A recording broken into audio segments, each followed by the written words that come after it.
సువార్త 13వ అధ్యాయము 25వ వచనం చదువుతున్నాను. మనుష్యులు నిద్రించుచుండగా అతని శత్రువు వచ్చి గోధుమల మధ్యను గురుగులను విత్తిపోయెను. మొలకలు పెరిగి గింజలు పట్టినప్పుడు గురుగులు కూడా అగపడెను. అప్పుడు ఇంటి యజమానుని దాసులు అతని యొద్దకు వచ్చి, అయ్యా, నీవు నీ పొలములో మంచి విత్తనం విత్తిదివి కదా, అందులో గురుగులు ఎక్కడి నుండి వచ్చినవని అడిగిరి.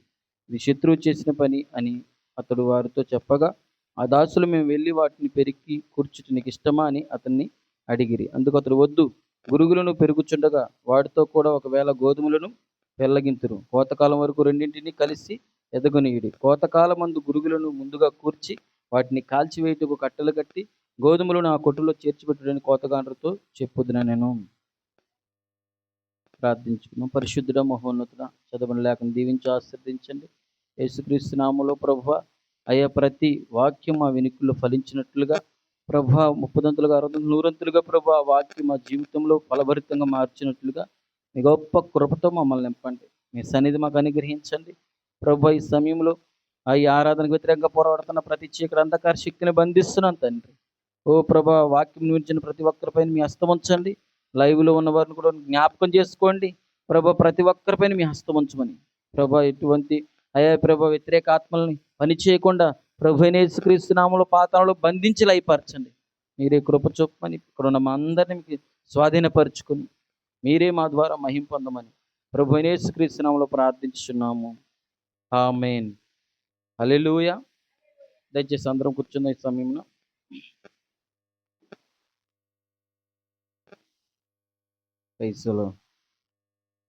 హల్లెలూయా.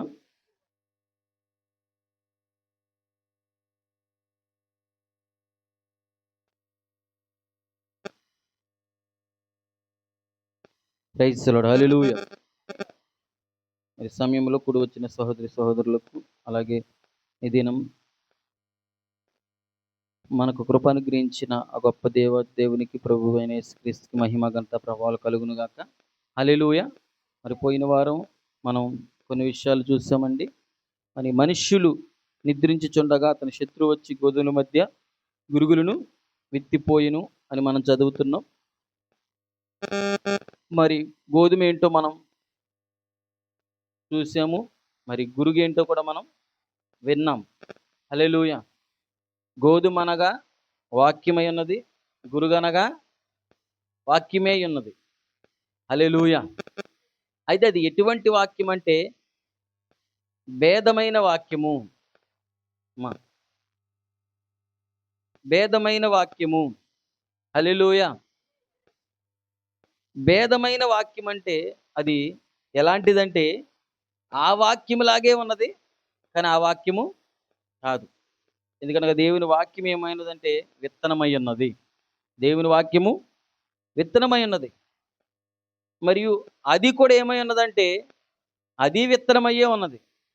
హల్లెలూయా. మరి అది ఏ విత్తనం అంటే భేదమైన విత్తనము. అంటే ఒక నిజ విత్తనానికి వ్యతిరేక దిశలో ఉన్న విత్తనం అది. హల్లెలూయా. నిజమైన విత్తనం లాంటిదే, కానీ నిజమైన విత్తనము కాదు. చూపుకి, ఆకర్షణకి, అందానికి నిజమైన విత్తనం లాగే ఉంటుంది. ఆమేనంటారా? హల్లెలూయా. చూడండి, అందుకే దేవుడు ఈ భూమి మీద ఒక నిజమైన దానిని మరియు నిజమైన దానికి లాంటిది ఒక భేదమైన దాన్ని భూమి మీద దేవుడు ఉంచున్నాడు ఆయన. హల్లెలూయా. సృష్టిలో నిజమైనది ఉన్నది, అలాగే భేదమైనది ఉన్నది. ఆ నిజమైన విత్తనాన్ని దేవుడు వాక్యముతో పోల్చుతున్నాడు. ఏ వాక్యం అంటే సత్య సువార్త, నిజమైన బోధ, ఆది అపోస్తుల ఉపదేశాన్ని ఆ యొక్క గోధుమ గింజతో పోలుస్తున్నాడు. నిజమైన వాక్యాన్ని దేవుడు దేనితో పోలుస్తున్నాడు? గోధుమ గింజతో. మరి విరుద్ధమైన, భేదమైన, భిన్నమైన వాక్యాన్ని దేనితో పోలుస్తున్నాడంటే గురుగుతో పోలుస్తూ ఉన్నాడు. హల్లెలూయా. దేవుని మహిమ కలుగును గాక. ఎందుకనగా గురుగు, గోధుమ ఎలా ఉందంటే ఒకే జాతికి చెందినట్లుగా ఉన్నది, కానీ ఒకటి కాదు. హల్లెలూయా. చూడండి, అలాగే మనం చూసాం పోయిన వారం. ఒక నిజమైన దొండతీగ ఉన్నది. అలాగే ఒక అబద్ధ దొండతీగ ఉన్నది. చూడటానికి 2 ఒక జాతికి సంబంధించినయే. అవునంటారా? ఆమేన్ చెప్తారా? ఒక జాతికి సంబంధించినయే. అలాగే బైబిల్‌లో నిజ ద్రాక్షావల్లి ఉన్నది. చెప్పాలి. అబద్ధ ద్రాక్షావల్లి కూడా ఉన్నది. హల్లెలూయా. ఈ నిజ ద్రాక్షావల్లి, ఈ కారు ద్రాక్షావల్లి అయిన అబద్ధ ద్రాక్షావల్లి ఒక జాతికి చెందినయే. కానీ 2 ఒకటే కాదు. భూమి మీద మనం చూస్తే నిజమైన మెరిసే బంగారం ఉన్నది. నిజమైన మెరుపు వంటి నిజమైన మెరిసే బంగారాన్ని పోలిన ఒక రోల్డ్ గోల్డ్ బంగారం కూడా, నకిలీ బంగారం కూడా 2 ఇంచుమించు బంగారు జాతికి సంబంధించినయే. కానీ ఈ 2 బంగారం కాదు. హల్లెలూయా. దేవుని మహిమ కలుగును గాక. చూడండి, దేవుడు ఆదిలో నుండే ఈ రెండిటిని దేవుడు భూమి మీదకి మరి అనుమతిస్తూ వచ్చాడాయన. హల్లెలూయా. దేవుని మహిమ కలుగును గాక. ఎందుకంటే దేవుడు ఆయన తన వాక్యాన్ని ఎలా పోలుస్తున్నాడంటే వాక్యముతో. తన విత్తనాన్ని ఎలా పోలుస్తున్నాడంటే వాక్యముతో. హల్లెలూయా.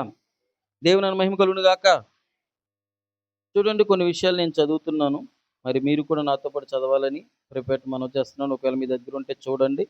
భేదమైన విత్తనమనే వర్తమానం, భేదమైన విత్తనమనే వర్తమానం వాక్యం ఇది. భేదమైన విత్తనమనే వర్తమానం ప్రవక్త 65లో చెప్పాడు దీన్ని.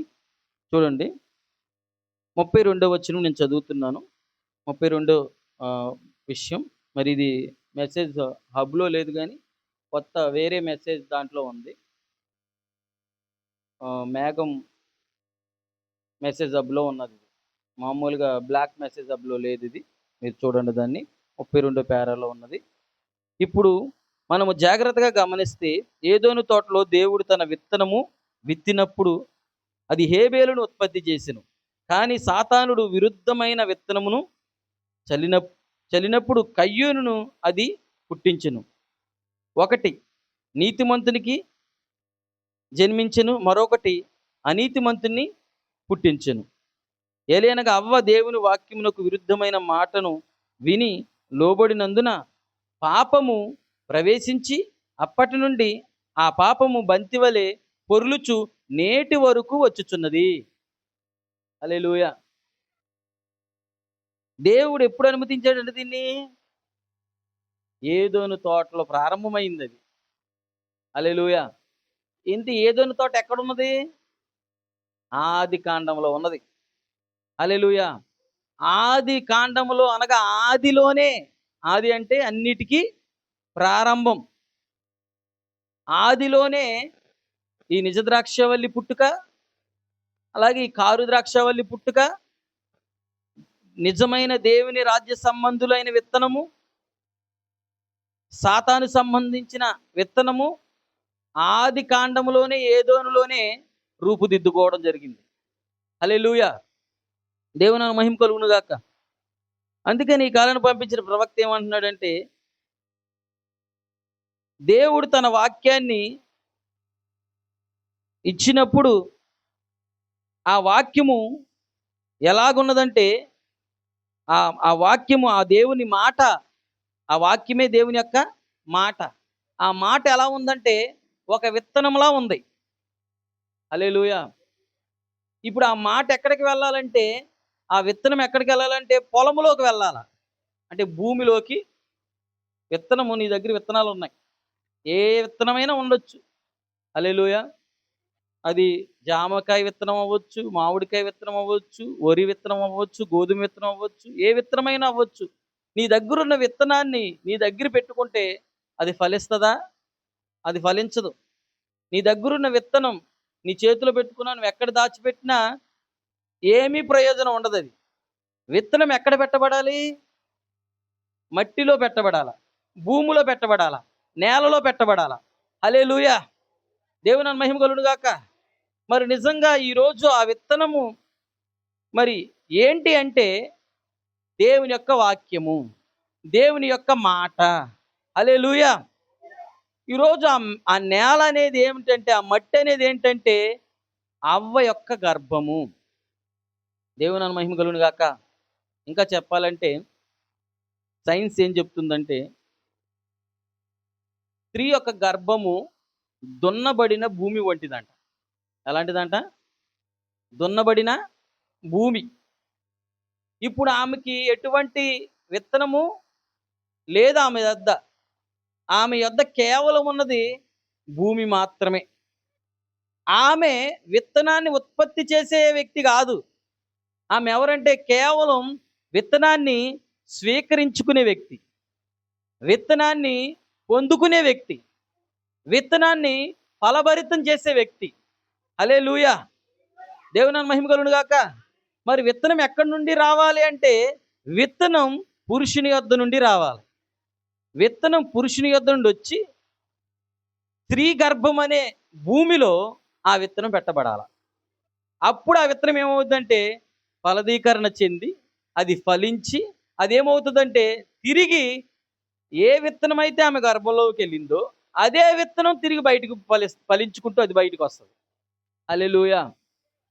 అందుకని దేవుడు ఏం చేస్తున్నాడంటే ప్రతి స్త్రీ గర్భాన్ని దేవుడు దున్నబడిన భూమితో పోలుస్తా ఉన్నాడు. ఎంతమందికి అర్థమవుతుంది? హల్లెలూయా. దేవుని మహిమ కలుగును గాక. ఇప్పుడు ఆ దున్నబడిన స్త్రీ గర్భంలో ఏ విత్తనం పెట్టినా ఫలిస్తుంది. నేను చెప్పింది మీకు అర్థమవుతుందా? హల్లెలూయా. ఎందుకంటే స్త్రీ గర్భాన్ని దేవుడు ఎలా చేశాడంటే విత్తనాలు ఫలించే భూమిగా చేశాడు. దేవుని మహిమ కలుగును గాక. హల్లెలూయా. మన కులం వాళ్ళే, మన వాళ్ళే, లేకపోతే మన జాతి వాళ్ళే, మన రంగు వాళ్ళే ఉంటేనే మరి వివాహం చేయాలి, అలాంటి స్థితిలో ఉంటేనే వారు ఫలిస్తారు అనే ఆలోచన అనే విధానం ఏమీ లేదండి. హల్లెలూయా. ఎందుకంటే కేవలం భూమి ఎలా ఉన్నప్పటికీ అది ఏ విత్తనమైనా ఫలించాల్సిందే. ఇప్పుడు మనం భూమి మీద మనం సహజంగా చూస్తున్న భూమి ఏ విత్తనమైనా పండిస్తుందా, పండించదా? అక్కడ నువ్వు వరి పొలమి, మరలా సంవత్సరం మిరపై, మరలా సంవత్సరం పత్తి, ఏదేసినా ఆ భూమి ఉద్దేశం, దేవుడు ఆ భూమిని చేసిన ఉద్దేశం ఏంటంటే అది విత్తనాన్ని తీసుకుని ఫలించడమే. హల్లెలూయా. దేవుడు ఏదైనా తోటలో దేవుడు తన మాట అనే ఒక విత్తనాన్ని వారికి ఇచ్చాడంట. ఇప్పుడు ఆ విత్తనము, ఆ మాట విత్తనంగా మారి ఆ మాట దేన్ని తీసుకురావాలంటే దేవుని కుమారుల్ని తీసుకురావాలా, దేవుని కుమార్తెలను తీసుకురావాలా. హల్లెలూయా. దేవుని మహిమ కలుగును గాక. అందుకే అక్కడ మనం చూసినట్లయితే ఏదోను తోటలో దేవుడు తన విత్తనం విత్తినప్పుడు అది హేబేలును ఉత్పత్తి చేసింది. అది ఎవరిని ఉత్పత్తి చేసింది? అది హేబేలును ఉత్పత్తి చేసిందంట. కానీ సాతానుడు విరుద్ధమైన విత్తనమును చల్లినప్పుడు కయ్యోనును ఉత్పత్తి చేసింది. ఇది కయ్యోనును పుట్టించింది. ఇక్కడ మీకు ఒక ప్రశ్న రావాలి. అక్కడ ఎవరున్నారంటే ఆదాము, అవ్వే. ఆదాము, అవ్వ మాత్రమే ఉన్నారు అక్కడ. ఆదాము, అవ్వతో దేవుడు తన కుమారుడు కుమార్తెతో దేవుడు మాట్లాడుతూ ఉన్నాడు. అక్కడ ఆదాము స్వరము, అవ్వ స్వరము, దేవుని స్వరం తప్ప మరొక స్వరం అక్కడ లేదు. హల్లెలూయా. తరచుగా ఆదాము ఎవరి స్వరం వినేవాడంటే దేవుని స్వరం వినేవాడు, తన భార్య స్వరం వినేవాడు. హల్లెలూయా. తరచుగా అవ్వ ఎవరి స్వరం వినేదంటే దేవుని స్వరం వినేది, తన భర్త ఆదాము స్వరం వినేది. హల్లెలూయా. ఇక్కడ గుర్తుపెట్టుకోండి, స్వరం అంటే మాట. హల్లెలూయా. ఆ మాటే వినేది ఆమె, తన భర్త మాట వినేది, దేవుని మాట వినేవారు వాళ్ళు. హల్లెలూయా. వారు దేవుడి మాట వింటున్నప్పుడు వారి జీవితం చాలా సంతోషంగా ఉంది, వారి జీవితం చాలా ఆనందంగా ఉంది. హల్లెలూయా. అయితే దేవుడు ఏం చేశాడంటే వారు అలా జీవిస్తున్న సమయంలో మీరు ఫలించి వృద్ధి పొందమన్నాడు ఆయన. హల్లెలూయా. మీరు పిల్లల్ని కని ఫలించి వృద్ధి పొందమన్నాడు. ఇప్పుడు ఆదాము దేవుని కుమారుల్ని, దేవుని కుమార్తెలను ఉత్పత్తి చేయాల. దేవుని కుమారులు, దేవుని కుమార్తెలను ఉత్పత్తి చేయాలంటే ఆ ఉత్పత్తి చేసే విభాగంలో, ఆ ఉత్పత్తి చేసే క్రమంలో దేవుడు అవ్వని భూమితో పోలుస్తున్నాడు. అవ్వ గర్భాన్ని భూమిగా పోలుస్తున్నాడు ఆయన. హల్లెలూయా. మనం చూస్తున్నాం. దేవుడు తన విత్తనమును ఆదాము ద్వారా అవ్వలోనికి పంపించాడంట. హల్లెలూయా. ఇప్పుడు ఎప్పుడైతే ఆదాము తన విత్తనమును అవ్వ తీసుకున్నప్పుడు అది ఎవరిని ఉత్పత్తి చేసిందంటే నీతిమంతుడైన హేబేలును ఉత్పత్తి చేసింది. హల్లెలూయా.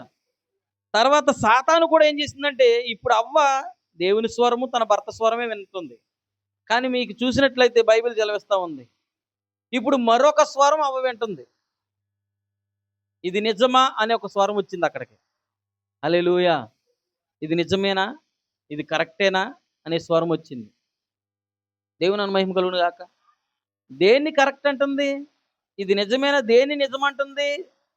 దేవుడు చెప్పింది నిజమేనా, దేవుని స్వరం చెప్పింది నిజమేనా? ఎంతమందికి అర్థమవుతుంది? ఈరోజు కూడా సార్వత్రిక సంఘాన్ని, నిజమైన ఏర్పరచబడిన ప్రజల్ని మోసం చేయడానికి ఆ స్వరం ఇది నిజమేనా అని వస్తూ ఉన్నది లోకంలోకి. ఎంతమందికి అర్థమవుతుంది? ఇది నిజమేనంటే ఇంగ్లీష్లో ఏమంటారు చెప్పండి? ఇది ట్రూయేనా, అవునా, ఇది నిజంగా నమ్మొచ్చా అని అర్థమేనా దానికి? హల్లెలూయా. దేవుడు మీతో చెప్పింది నిజమేనా, అది నమ్మొచ్చా అనే స్వరం అక్కడ బయలుదేరింది. ఎప్పుడైతే ఇది నిజమేనా, ఇది నమ్మొచ్చా, ఇది సత్యమేనా అనే స్వరం అవ్వ విన్నదో అప్పటి వరకు ఆమె హృదయంలో ఎటువంటి గలిబిలి లేదు, ఎటువంటి గందరగోళం లేదు, ఎటువంటి ఆలోచన ఆమెకు లేదు. ఎప్పుడైతే ఇది నిజమేనా, ఇది సత్యమేనా, దీన్ని నమ్మొచ్చా అని ఎప్పుడైతే ఆ సర్పం యొక్క స్వరము ఒక డౌట్ని క్రియేట్ చేసిందో, ఒక ప్రశ్నని వేసిందో, ఇప్పుడు అవ్వ యొక్క హృదయంలో అలజడి స్టార్ట్ అయింది, ఆలోచించడం ప్రారంభించింది. ఎంతమందికి అర్థమవుతుంది? ఈరోజు చూడండి, దేవుని వాక్యము ఒక వ్యక్తి యొద్దకు వచ్చినప్పుడు, దేవుని స్వరం ఒక వ్యక్తిని తాకినప్పుడు, దేవుని మాట ఒక వ్యక్తి యొద్దకు వచ్చినప్పుడు, హల్లెలూయా, అతడు ఆ మాటని విశ్వసించినప్పుడు, అతడు ఆ మాటని నమ్మినప్పుడు, అతడు ఆలోచించడం ప్రారంభించినప్పుడు, వాడు ఎమ్మటే పక్క నుండి ఇది నిజమేనా అనే స్వరాన్ని హృదయంలో పలుకుతూ ఉంటాడు. ఎంతమందికి అర్థమవుతుంది? ఈ వర్తమానం నిజమేనా, ఈ కాలానికి నిజంగా ప్రవక్త ఉన్నాడా, వీళ్ళు చెప్పేది సత్యమేనా, ఇది అపోస్తుల బోధేనా, ఇది నిజమైన బాప్తిస్మేనా, దీన్ని నమ్మొచ్చా, ఈ సంఘాన్ని నమ్మొచ్చా? ఎంతమందికి అర్థమవుతుంది చెప్పేది? హల్లెలూయా. ఎప్పుడైతే వర్తమానము సత్యవాక్యము వారి యొద్దకు వెళ్ళిందో, దేవుని మహిమ కలుగును గాక. ఎందుకంటే ఒకప్పుడు వారి దగ్గర సత్యం ఉన్నది. హల్లెలూయా. ఒకప్పుడు వారు దేవుని మాటతో, దేవుని వాక్యంతో, దేవుని విత్తనాన్ని మోసుకుని తిరుగుతున్నారు వాళ్ళు. అయితే అప్పుడు వారికి మరొక స్వరం, వారు ఎప్పుడు ఎన్నడూ వినని స్వరం వారి యొద్దకు వచ్చింది. హల్లెలూయా. వారికి ఏమొచ్చిందంటే కలవరం వచ్చింది. అవ్వేం చేస్తుందంటే ఆలోచించడం ప్రారంభిస్తుంది. అవ్వేం చేస్తుందంటే ఆ యొక్క చెట్టు యొక్క ఫలాన్ని చూసినప్పుడు ఆమెకి ఎలా అనిపిస్తుందంటే అది తినడానికి యోగ్యమైందిగా, అది మంచిదిగా, అది రమ్యమైందిలా కనబడుతుంది. హల్లెలూయా. దేవుని మహిమ కలుగును గాక. ఇప్పుడు మనం ఎక్కడున్నామంటే, ఇప్పుడు మనం దేవుని ఏదోన్లో లేము. అక్కడ దేవుని ఏదోన్లో దేవుని స్వరం ఉన్నది. దేవుని స్వరం ఉన్న అక్కడ సాతాను స్వరం వచ్చింది అక్కడికి, మరొక స్వరం వచ్చింది అక్కడికి. హల్లెలూయా. ఇప్పుడు మనం ఎక్కడున్నామంటే, ఇప్పుడు మనం సాతాను ఏదెన్లో ఉన్నాం. ఈ సాతాను ఏదెన్లో సాతాను స్వరాలు ఉన్నాయి. ఈ సాతాను స్వరాలు ఉన్నప్పుడు, ఈ సాతాను స్వరాలు ఈ ఏదోన్లో, ఈ యొక్క సాతాను ఏదోన్లో ఉన్న ఈ సాతాను స్వరాల మధ్యలో మరొక స్వరము, హల్లెలూయా, నా పిల్లలారా అని, నా కుమార్తె అని, నా కుమారుడా అని మరొక స్వరం వినబడతా ఉన్నది. హల్లెలూయా. ఇది నిజమా అనేప్పుడు అక్కడ ఏ విధమైన ఆలోచన గందరగోళం పడ్డదో, ఇప్పటి వరకు ఇన్ని స్వరాల మధ్యలో సత్య స్వరం వారి యొద్దకు వెళ్ళగానే ప్రజల మధ్యలోకి ఏమొస్తుందంటే మరలా గజిబిజి. ఇది నిజమేనా, ఇప్పుడు దాకా నేను ఇక్కడ ఉన్నానే, హల్లెలూయా, ఇప్పుడు వీళ్ళు చెప్తుంది నిజమేనా, ఆలోచించాలా, ఆలోచిస్తారంటారా? ఎందుకంటే అవ్వ ఆలోచించింది ఆదిలో. ఇప్పుడు దాకా నేను ఆదాము చెప్పిన మాట విన్నాను, ఇప్పుడు దాకా దేవుడని యెహోవా మాకు ఇదే చెప్పాడు, ఇప్పటి వరకు మేము ఈ సర్పం చెప్పింది ఎప్పుడు మేము వినలేదే, దీన్ని నమ్మొచ్చా అనే ఆలోచనలు అవ్వపడ్డది అక్కడ.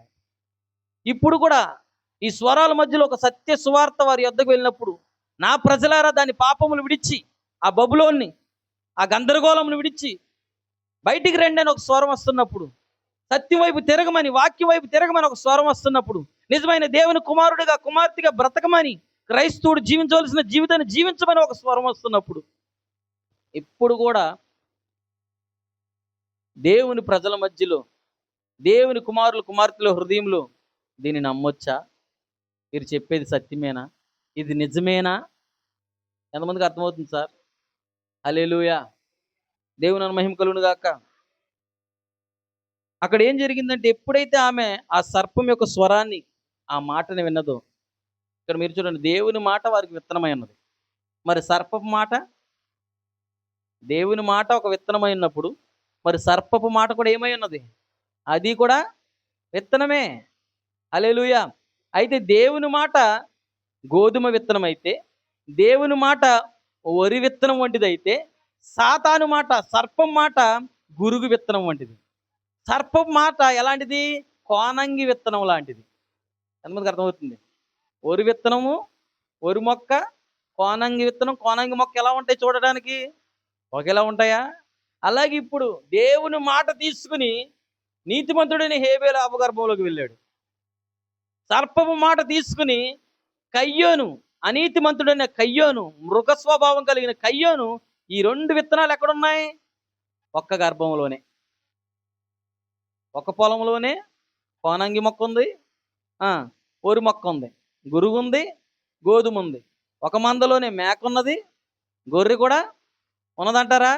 ఒక ఓడలోనే పావురు ఉన్నది, కాకి కూడా ఉన్నదా? అలాగే ఒక గర్భమందే నీతిమంతుడు, అనీతిమంతుడు ఒక గర్భము నుండి బయటకు వచ్చారంట. దేవుని మహిమ కలుగును గాక. హల్లెలూయా! ఇప్పుడు ప్రవక్త అంటున్నాడు,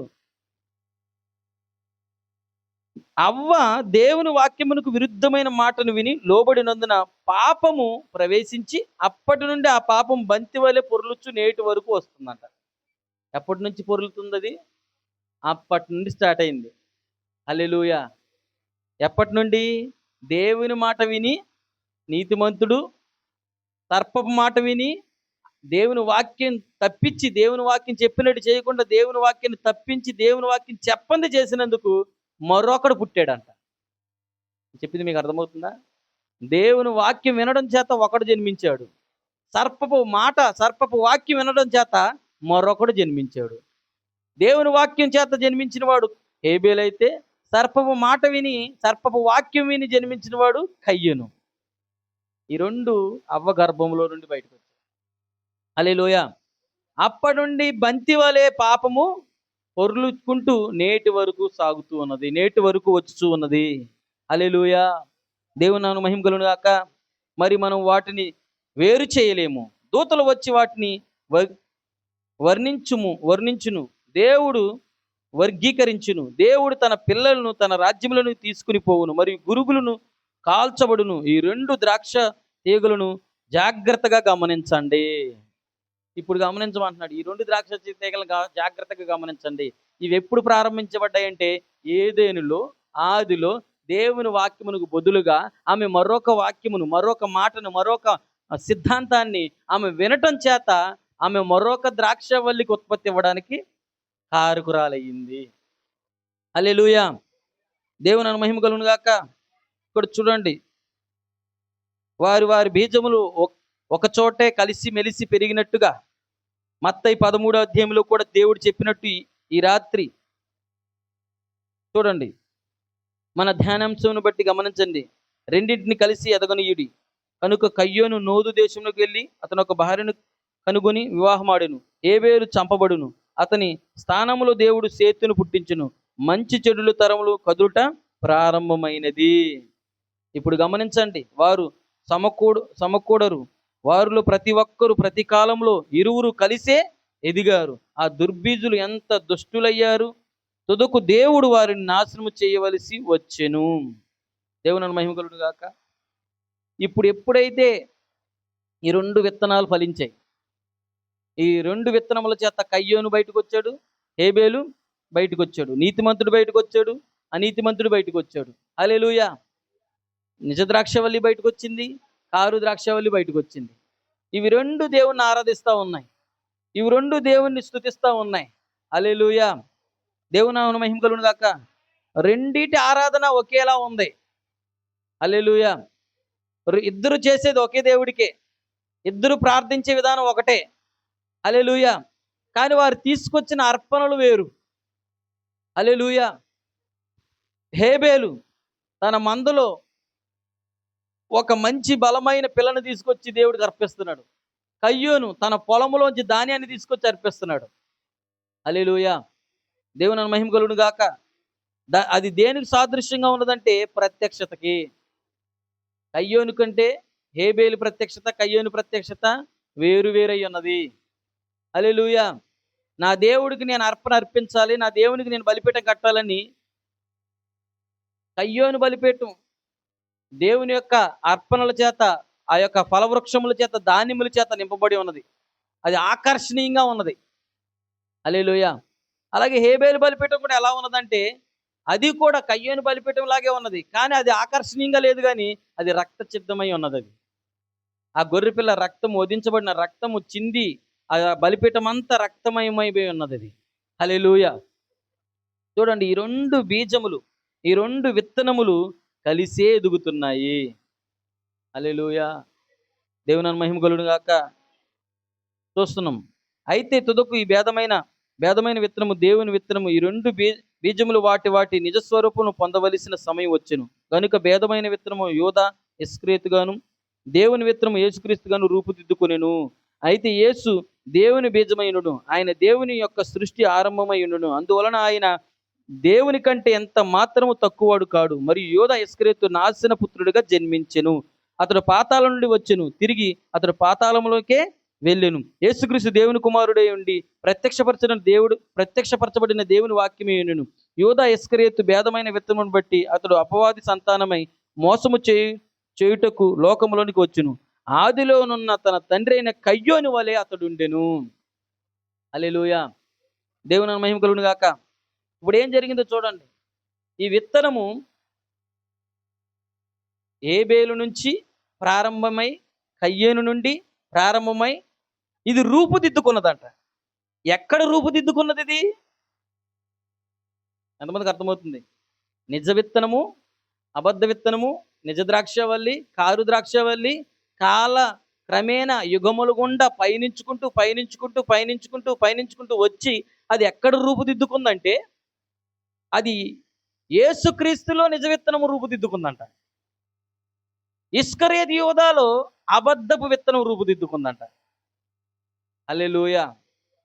ఒక పొలంలోనే వరి మొక్క కోనంకి ఉన్నట్లుగా, గోధుమ గురిగి ఉన్నట్లుగా, ఇప్పుడు ఒక సంఘములోనే ఇస్కరియోతు యూదా మరియు ప్రభు అయిన యేసుక్రీస్తు ఇద్దరు ఎక్కడ ఉన్నారు? ఒక సంఘమందే ఉన్నారు.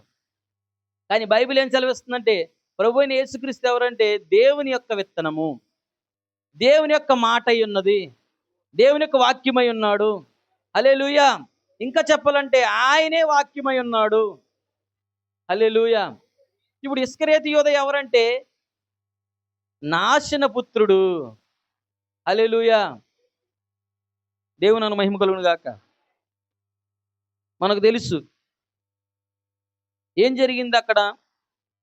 ఈ రెండు విత్తనములు పొర్లుకుంటూ వచ్చాయి. చాలా జాగ్రత్తగా ఉనండి. ఏదోనిలో ప్రారంభమైన ఈ రెండు విత్తనాలు కాలక్రమేణా పొర్లుకుంటూ వస్తున్నాయంట. హల్లెలూయా. అంటే పొర్లుకుంటూ వస్తున్నాయంటే ఒకే చోట ఉండాలి, ఈ రెండు తప్పిపోకూడదు. హల్లెలూయా. ఈ రెండు విత్తనాలు పొర్లుకుంటూ వచ్చాయంటారా? హల్లెలూయా. కయ్యోను హేబేల్లా ఉన్న విత్తనాలు తర్వాత మనం చూస్తున్నాం.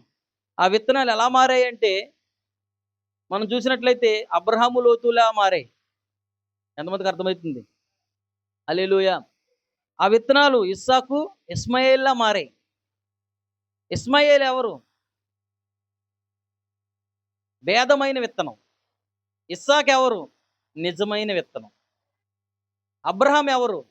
దేవుని నిజమైన సేవకుడు, దేవుడు ఏర్పాటు చేసుకున్న ప్రవక్త, దేవుడు ఏర్పాటు చేసుకున్న సేవకుడు. లోతు ఎవరు? అబ్రహామును వెంటాడి వచ్చిన భేదమైన విరుద్ధమైన విత్తనం. హల్లెలూయా! దేవుని మహిమ కలుగును గాక. అబ్రహాము లోతు ఎక్కడున్నారంటే పక్క పక్కనే ఉన్నారు. దేవుని మహిమ కలుగును గాక. ఇస్మాయేలు ఇస్సాకు ఎక్కడున్నారంటే ఒక ఇంట్లోనే ఉన్నారు. ఎంతమందికి అర్థమవుతుంది? తర్వాత మనం చూస్తున్నాం, యాకోబు ఎవరు?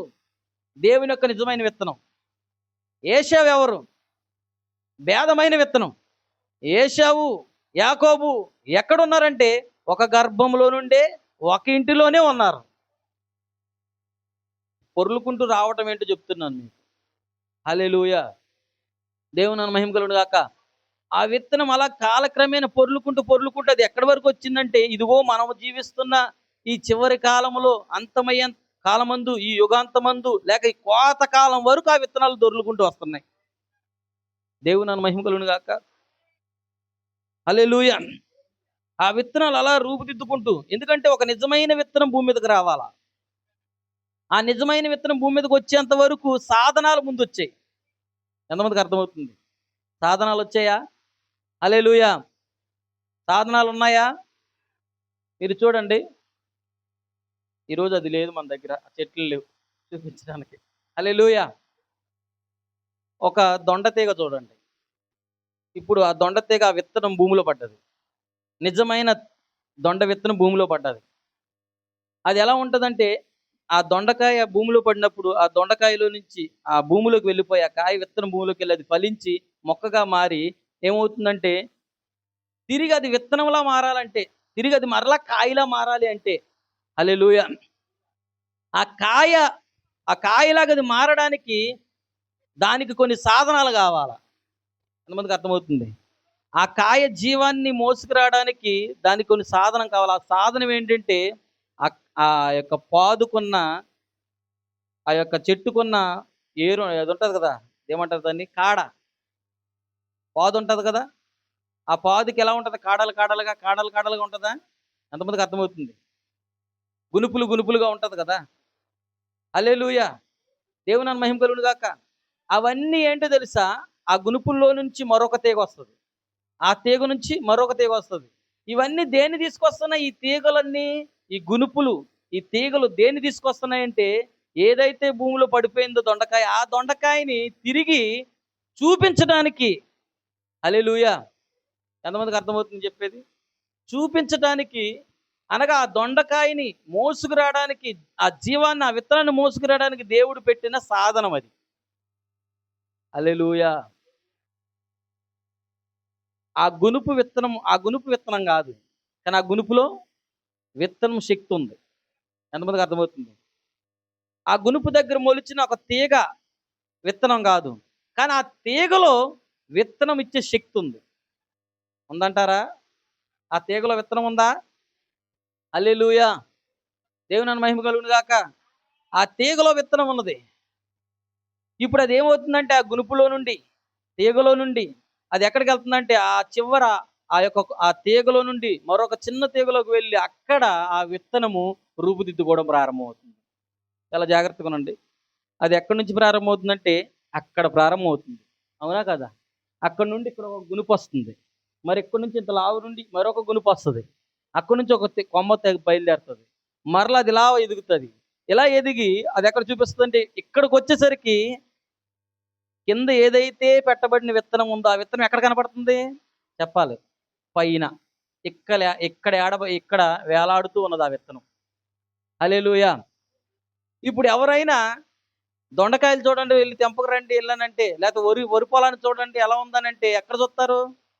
ఇక్కడ చూస్తారా? ఎక్కడ చూస్తారు? ఎందుకని? హల్లెలూయా! విత్తనం ఎక్కడొత్తది? పైకే వస్తది. అందుకనే విత్తనం చూడమంటే ఎక్కడ చూస్తారు? కాయలు కొయ్యమంటే కింద కొయ్యరు. పైకి చూస్తారు. హల్లెలూయా! ఇప్పుడు ప్రవక్త ఏమంటాడు? మనం ఎక్కడున్నామంటే విత్తన దశలో లేము మనం. మనం కోత దశలో ఉన్నాం. అందుకే మనం ఎక్కడ చూడాలి? పైకి చూడాలి మనం. పై వాటి వైపు దృష్టి పెట్టాల. హల్లెలూయా! దేవుని మహిమ కలుగును గాక. ఇప్పుడు సేమ్ ఒక నిజమైన విత్తనం పెట్టబడి గునుపుల ద్వారా సాధనముల గుండా తీగల గుండా మోయబడి అది ఇక్కడ వేలాడుతున్నట్లుగానే ఒక అబద్ధ విత్తనం కూడా పెట్టబడింది. ఎంతమందికి అర్థమవుతుంది ఇప్పుడు? గమనించగలుగుతున్నారా? హల్లెలూయా. ఇప్పుడు నిజమైన దొండ తీగ ఎలాగైతే ఉన్నదో అలాగే పిచ్చి దొండ తీగ కూడా ఉందా? దానికి గునుపులు ఉన్నాయా? చెప్పాలి సార్. దానికి తీగలు ఉన్నాయా? దానికి చిన్న కొమ్మలు ఉన్నాయా? చివరికి దాని తీగలు కూడా, దాని కొమ్మలు కూడా, దాని గునుపులు కూడా విత్తనాన్ని మోసుకుని వచ్చి చివరికి అది కూడా తన ఫలాన్ని ఏలాడదీస్తుందా? ఏలాడదీస్తుందా లేదా? హల్లెలూయా. అంటే విత్తనాలని మోసుకొచ్చే సాధనమే గునుపు. ఎంతమందికి అర్థమవుతుంది? విత్తనాన్ని మోసుకొచ్చే సాధనమే తీగ. తీగలో విత్తనం ఉంది, కానీ తీగ విత్తనం కాదు. ఎంతమందికి అర్థమవుతుంది చెప్పేది? మీకు అర్థమయ్యేది చెప్పాలంటే, ఈరోజు క్రైస్తవ సంఘాల్లో దేవుని విత్తనాలు ఉన్నాయి, కానీ సంఘము విత్తనం కాదు. నేను చెప్పింది మీకు అర్థమవుతుందా? ప్రతి సంఘములో విత్తనాలు ఉన్నాయి, ప్రతి సంఘకాలంలో విత్తనాలు ఉన్నాయి, కానీ విత్తనాలన్నీ ఆయా సంఘకాలంలో వాక్యాన్ని తీసుకుని ఆ కాలంలో ఫలించే ఆ విత్తనాలు. హల్లెలూయా. దేవుని మహిమ కలుగును గాక. చూడండి, అంటే విత్తనాన్ని మోసుకొచ్చే సాధనమే ఆ తీగ, ఆ గునుపులై ఉన్నాయి. హల్లెలూయా. దేవుని మహిమ కలుగును గాక. అంటే నిజమైన విత్తనాన్ని మోసుకొచ్చే తీగలు ఉన్నాయి, అబద్ధ విత్తనాన్ని మోసుకొచ్చే తీగలు కూడా. ఏంటి ఇలా చెప్తాను మీకు అర్థమవుతుంది చూడండి. ఆయన అన్నాడు, నేను నిజమైన అన్నాడా లేదా? ఏమన్నాడు? ఒకసారి చదువుతారా? యోహాను సువార్త త్వరగా చదవండి. యోహాను సువార్త 15వ అధ్యాయం మొదటి వచనం. చాలు. నేను నిజమైన ద్రాక్షవల్లిని, నా తండ్రి వ్యవసాయకుడు. ఉమ్, ఉమ్, ఉమ్, ఉమ్, ఉమ్, ఉమ్, ఉమ్, ఉమ్, ఉమ్, ఉమ్, ఉమ్, ఉమ్, ఉమ్, ఉమ్. ఆమేన్. ఇక్కడ చూడండి, ద్రాక్షవల్లి నేను, తీగలు. ఎంతమందికి అర్థమవుతుంది? హల్లెలూయా. అంటే ఆ ద్రాక్షవల్లికి ఏమున్నది? తీగలు ఉన్నాయి. ఆ తీగల్లోంచి ఏమొస్తుందంటే ఫలం బయటకు వస్తుంది. ఇప్పుడు ఆ తీగలు ఎవరంటే, ప్రభు అన్నాడు ఆ శిష్యులు చూసి, ఆ తీగలు మీరే. ఇప్పుడు ఆ తీగల్లోంచి ఏం బయటకు వస్తుంది? ఫలం బయటకు వచ్చింది. ఏంటి ఆ ఫలం అంటే? ప్రభు అయిన యేసుక్రీస్తు యొక్క జీవితము, ప్రభు అయిన యేసుక్రీస్తు యొక్క స్వభావము, ఇంకా చెప్పాలంటే దేవుని కుమారుని యొక్క లక్షణాలు. ఎందుకంటే మనం అందరం ఎవరి పోలికలోకి వస్తున్నాం? మనం అందరం దేవుని కుమారుని స్వరూపం ఎందుకు రావడానికేనా? ఆయన ఎందుకు అర్పించబడ్డాడు? ఆయన ఎందుకు బలి అయిపోయాడు? ఆయన ఎందుకు చనిపోయాడు? అంటే మనల్ని దేవుని కుమారుల యొక్క స్వారూప్యంలోనికి తీసుకురావడానికి. ఎందుకని? దేవుని కుమారుల యొక్క స్వారూప్యం ఏమైపోయింది? ఆదిలో చిత్రం అయిపోయింది, కళాఖండం చెడిపోయింది. ఇప్పుడు తిరిగి ఆ కళాఖండాన్ని చెక్కడానికి, ఆ స్వరూపంలోకి తీసుకురావడానికి దేవుడే కుమారుడుగా దిగి రావాల్సి వచ్చింది. ఎందుకంటే దేవుని కుమారుడు మొదట ఆదాము మొత్తం ప్లాన్ అంతటిని సాతాను యొక్క మాట ద్వారా విచ్ఛిన్నం అయిపోయింది. ఇప్పుడు దేవుని కుమారుడు అనగా ప్రభువైన యేసుక్రీస్తే దేవుడే కుమారుడుగా అవతరించి, హల్లెలూయా, తిరిగి ఏ ఏదోన్లోంచి అయితే అవ్వాదములు బయటికి వెళ్ళిపోయారు, అనగా దేవుని కుమార్తెలు ఏ ఏదోన్లోంచి అయితే బయటికి త్రోసివేయబడ్డారో, ఇప్పుడు మరలా అదే ఏదోన్లోనికి తీసుకువెళ్ళడానికి ఆయనే మరల కుమారుడుగా రావాల్సి వచ్చింది. హల్లెలూయా. దేవుని మహిమ కలుగును గాక. ఇప్పుడు ఆ తీగలు ఉన్నాయి చూసారా? ఈ తీగలు దేన్ని తీసుకొస్తున్నాయి తెలుసా? ఫలాలని, విత్తనాన్ని మోస్తున్నాయి. మీకు అర్థమవుతుందా? తీగలు విత్తనాలను మోస్తున్నాయి. హల్లెలూయా. అంటే నిజమైన తీగ విత్తనాన్ని మోస్తుంది, అబద్ధ తీగ కూడా విత్తనాన్ని మోస్తుంది. ఇప్పుడు ఈ తీగలు ఎవరో తెలుసా? మనం చూసినట్లయితే ఆది నుండి ఆ తీగ ప్రారంభమైంది. ఆ తీగలు ఫలించుకుంటూ అది ఎక్కడికి వచ్చాయి తెలుసా? క్రొత్త నిబంధన మలాకి వరకు ఆ తీగలు ఫలించుకుంటూ వచ్చాయి. విత్తనం ఎక్కడికి వచ్చింది? విత్తనం ఎప్పుడు వచ్చిందంటే, మనం చూసినట్లయితే మలాకి తర్వాత విత్తనం ప్రారంభమైంది. ఎంతమందికి అర్థమవుతుంది? ఎందుకంటే విత్తనం ఎవరు? ప్రభు అయినా. హల్లెలూయా. చూడండి, మనం చూస్తున్నాం ఆ దేవుని కుమారులు ఏదోని తోటలోంచి బయటికి వెళ్ళిపోతున్నారు. వెళ్ళిపోతున్నప్పుడు ఆయన ఇలా అన్నాడు. ఏమన్నాడు? నేను మరలా వస్తాను అన్నాడా లేదా? హల్లెలూయా. సర్పము తలను చూడండి, ఆదికాండం ఒకసారి చదువుదాం, 3వ అధ్యాయం.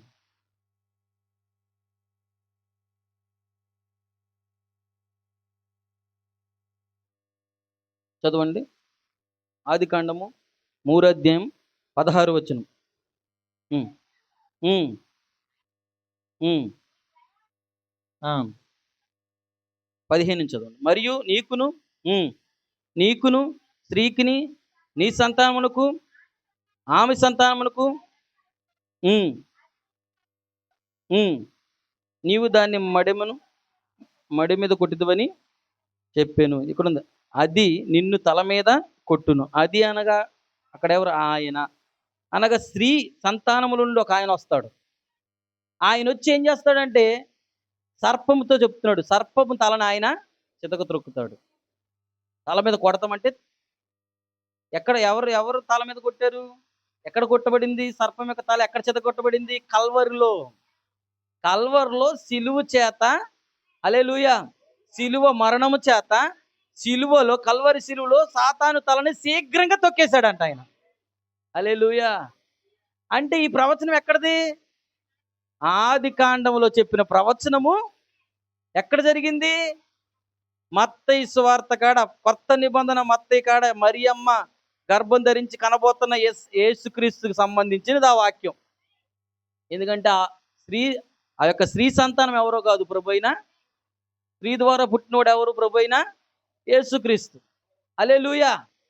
అందుకన్నాడు, ఆయన నిన్ను తల మీద కొట్టును, నువ్వు మడం మీద, నువ్వు 6 మడమల మీద కొడతావు. మడమల మీద కొట్టడం అంటే అర్థం ఏంటి? ఇలా నడుస్తున్నప్పుడు మడం మీద కొట్టడం అంటే అర్థం ఏంటంటే సాతాను యొక్క, ఎల్లప్పుడు సాతాను యొక్క ఉద్దేశం ఏంటి చెప్పిన? మడం మీద కొట్టడం అంటే మనం మార్గాలను తిప్పుతుంది. ఇలా మనం దేవుడి వైపు నడాలి. అదేం చేస్తుందంటే ఇక్కడ ఒకటి కొట్టి అది మన మార్గం ఎలా తిప్పుతుంది. ఎప్పుడైతే మడం మీద కొట్టడం అంటే అర్థం ఏంటంటే మన ఆలోచనలు తప్పించేస్తుంది, మన మాటలు, మన ఉద్దేశాలను అన్ని తప్పించేస్తుంది, మనం వెళ్ళవలసిన మార్గాన్ని తప్పించేస్తుంది. హల్లెలూయా. దేవుని మహిమ కలుగును గాక. ఆదిలో చెప్పబడిన ప్రవచనం, ఆయన తల మీద నిన్ను కొడతాడు అనే ప్రవచనం ఉందంటారా? ఎవరు ఆయన అంటే దేవుని కుమారుడు. ఎవరు ఆ దేవుని కుమారుడు అంటే వాక్యం ద్వారా రాబోతున్న దేవుని విత్తనమైనది. హల్లెలూయా. ఎందుకంటే ఆయన వాక్యమై ఉన్నాడు. ఆదాము వాక్యం ద్వారా జన్మించాడు, వాక్యం ద్వారా సృజించబడ్డాడు. ఇప్పుడు ఆదాము ద్వారా వచ్చే వాళ్ళు కూడా వాక్యం ద్వారానే సృజించబడాల, మాట ద్వారానే, పలకబడిన మాట ద్వారానే సృజించబడాల. కన్యక గర్భవతి కుమారుని కనునని ఏ ప్రవక్త ద్వారా అయితే ఆ పలకబడిన మాట ఆ యొక్క మరియ గర్భములోకి వెళ్ళి అండాన్ని తయారు చేసుకుని, హల్లెలూయా, అణువుని, ఆ కణమును తయారు చేసుకుని ఒక రూపాన్ని దిద్దుకుందో, అలాగే ఏదోనులు అవ్వ ఆదాములు అలాగే దేవుని పిల్లలను ఉత్పత్తి చేయాల. హల్లెలూయా. దేవుని మహిమ కలుగును గాక.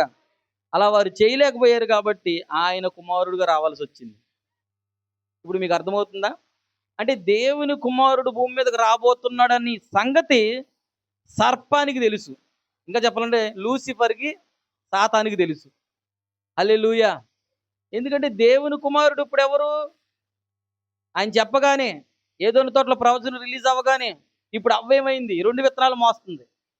సర్ప విత్తనం మోస్తుందా? అంటే దేవుడు కుమారుడైన ఆదాము చెప్పినప్పుడు ఆ మాట విని హేబేలుని ఆమె గర్భంలో చేర్చుకుంది. ఎంతమందికి అర్థమవుతుంది? అలాగే సర్పం ఇది నిజమా అనే మాట విని ఆ మాట ద్వారా మరొక విత్తనం ఆమె గర్భంలోకి వెళ్ళింది. ఆ విత్తనము కయ్యోనుగా మారింది. ఎంతమందికి అర్థమవుతుంది చెప్పేది? దేవుని మాట, ఆదాము మాట ఒకటేనా? అనగా దేవుని మాట వినడం వలన నీతిమంతుడైన హేబేలు ఆమె గర్భంలోకి వెళ్ళాడు. సర్పపు మాట వినడం వలన అనీతిమంతుడైన కయ్యోను ఆమె గర్భంలోకి వెళ్ళాడు. ఇప్పుడు ఈ 2 విత్తనాలు ఎక్కడున్నాయంటే గర్భం అనే ఆ స్త్రీ గర్భం అనే ఆమె కడుపులోనే ఆ 2 విత్తనాలు ఉన్నాయి. హల్లెలూయా. ఇప్పుడు ఆ 2 విత్తనాలు మోస్తుంది ఎవరో తెలుసా? ఆ స్త్రీ గర్భమే. ఎంతమందికి అర్థమవుతుంది? ఏ విత్తనమైనా స్త్రీ ఏ విత్తనాన్న మొయ్యగలదు ఆమె, ఎందుకంటే ఆమె భూమితో పోల్చాడు కాబట్టి. హల్లెలూయా. ఇప్పుడు ఆ 2 విత్తనాలు ఆమె గర్భంలోంచి ప్రవచనం తర్వాత బయటకు వచ్చాయి. ఎంతమందికి అర్థమవుతుంది? ఆయన ప్రవచించాడా? ప్రవచించిన తర్వాత అవి బయటకు వచ్చాయంటారా? బయటకు వచ్చాయి. ఎప్పుడైతే ఇప్పుడు లూసిఫర్ అనుకుంటున్నాడు, ఏమనుకుంటున్నాడంటే దేవుని కుమారుడు పుడతాడని చెప్పాడు కదా, వాడు నా తల మీద కొడతాడని చెప్పాడు కదా, వాడు నా తల మీద కొట్టక ముందు నేనే వాడి తల మీద కొట్టేయాలి. ఎంతమందికి అర్థమవుతుంది? అందుకని ఏం చేసింది, ఇప్పుడు లూసిఫర్ అనగా సాతాను, సర్పం యొక్క స్వభావం, సర్పం యొక్క పోలిక, సర్పం యొక్క గుణలక్షణం అన్నీ ఎవరిలోకి వచ్చేసాయంటే కయ్యనులోకి వచ్చేసాయి. ఎంతమందికి అర్థమవుతుంది? సర్పములో కక్ష ఉంటుందా? కయ్యనులో కక్ష ఉందా? సర్పంలో క్రూరత్వం ఉందా? ఉందా? కయ్యనులో క్రూరత్వం వచ్చేసిందా? కోపం, పగ, ఈర్ష, ద్వేషాలు సర్పంలో ఉన్నాయా? ఇవన్నీ కయ్యనులోకి వచ్చాయా? అలాగే నీతిమంతుడైన దేవుని కుమారుడైన ఆదాములో ఏ స్వభావం ఉందో, దేవునికి ఏ స్వభావం ఉందో అది ఆ స్వభావాలు హేబెల్లోకి వచ్చాయి. హల్లెలూయా. ఇప్పుడు కయ్యను చూశాడు, దేవుడు వారి యొక్క అర్పణలను అంగీకరించడం జరిగింది. గుర్తుపెట్టుకోండి, అనగా వారి జీవితాలను అంగీకరించాడు. వారు అర్పణ తీసుకొచ్చారా? అర్పణ తీసుకొచ్చినప్పుడు వారి అర్పణలు అంగీకరించబడ్డాయి. ఎవరు అర్పణ అంగీకరించబడిందంటే నీతిమంతుని అర్పణ అంగీకరించబడింది. ఎందుకంటే అతడు ఎవరంటే పుట్టుకతోనే నీతిమంతుడు. హల్లెలూయా. అతడు ప్రత్యక్షతతో అర్పణ అర్పిస్తున్నాడు. అంటే అతడి భక్తి, అతడి విశ్వాసం, అతడి విధానం అంతా ప్రత్యక్షతతో ఉన్నది. తన తండ్రి అయిన ఆదాము చెప్పినట్లుగా ఉన్నది. హల్లెలూయా.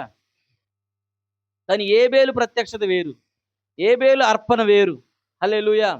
ఇప్పుడు ఈ అర్పణలు తీసుకున్నప్పుడు, వారు దేవుని యొద్దకు తీసుకొచ్చినప్పుడు మనం చూస్తున్నాం, దేవుడు ఏబేలు అర్పణ స్వీకరించాడు, కయ్యోను అర్పణ స్వీకరించాల. దానికి పగబట్టి ఏం చేశాడంటే, గమనించండి, ఇక్కడ చేసింది కయ్యోను కాదు, కయ్యోనులో వాడున్నాడు. ఎంతమందికి అర్థమవుతుంది? వాడు ఏదోనులో సర్పంలోకి వచ్చాడు, దేవుడు ఆదాములో ఉన్నాడు. లూసిఫర్ సాతానుడు సర్పంలోకి వచ్చాడు. ఎంతమందికి అర్థమవుతుంది? అలాగే ఇప్పుడు ఆదాములో నుండి హేబేల్లోకి వచ్చింది వాక్యం. విత్తనం ఆదాములో నుండి హేబేల్లోకి వచ్చింది. అర్థమవుతుందా? అలాగే విత్తనం సర్పంలో నుండి కయ్యల్లోనికి వచ్చింది. ఇప్పుడు స్వభావం ఎక్కడికి వచ్చిందంటే హేబేల్లోకి, కయ్యల్లోనికి. దేవుని స్వభావం హేబేల్లోకి, సర్ప స్వభావం కయ్యల్లోనికి వచ్చింది. ఇప్పుడు అక్కడ ముందే ప్రవచనం ఉంది, నువ్వు మడ మీద కొడతావు, ఆయన నీ తల మీద కొట్టేస్తాడు. ఇప్పుడు ఏం చేసిందంటే సర్పం కయ్యోనులో ఉండి ఆలోచించి, వాడు బ్రతికితే నన్ను చంపేస్తాడు, కాబట్టి వాడిని నేనేం చేయాలంటే వాడిని నేను చంపేయాలి. అందుకని బైబిల్ ఏం చెప్తుందంటే కయ్యోను హేబేలు మీద పడి చంపాడంట. ఎంతమందికి అర్థమవుతుంది? హల్లెలూయా. అయితే గుర్తుపెట్టుకోండి, ఈ కాల ప్రవక్త విలియం బ్రాన్హమ్ అంటున్నాడు, పాపము బంతి వలె అప్పటి నుండి పొర్లుతూనే వచ్చింది. ఈ 2 తీగలు అప్పటి నుండి, ఈ తీగలు ఏమవుతున్నాయి చెప్పనా, ఫలాలను మోసుకురావడానికి. ఎంతమందికి అర్థమవుతుంది? నిజమైన విత్తనాన్ని మోసుకురావడానికి, నిజమైన ఫలాన్ని మోసుకురావడానికి ఈ తీగలు అప్పటి నుండి అల్లుకుంటూనే వస్తున్నాయంట. అంటే ఈ తీగలు ఏంటంటే మీకు ఇంత చెప్పిన సాధనాలు. ఎంతమందికి అర్థమవుతుంది? యాక్చువల్గా దానికి తెలియని విషయం ఏంటంటే సాతానికి, ఆయన నీ తల మీద కొడతాడు, నువ్వు ఆయన మడ మీద కొడతావని చెప్పిన ఆయన అంటే హేబేలు కాదు. సాతానికి హేబేలే అనుకుని హేబేల్ని చంపడానికి ప్రయత్నం చేసింది, కానీ హేబేలు కాదు. హేబేలు ఎవరంటే విత్తనాన్ని తీసుకురావడానికి దేవుడు పంపించిన సాధనం అది. హల్లెలూయా. ఎంతమందికి అర్థమవుతుంది? సాధనం అది. అంటే నిజమైన దొండ చెట్టుకి తీగలు ఉన్నాయా? ఈ తీగల్లో నుంచి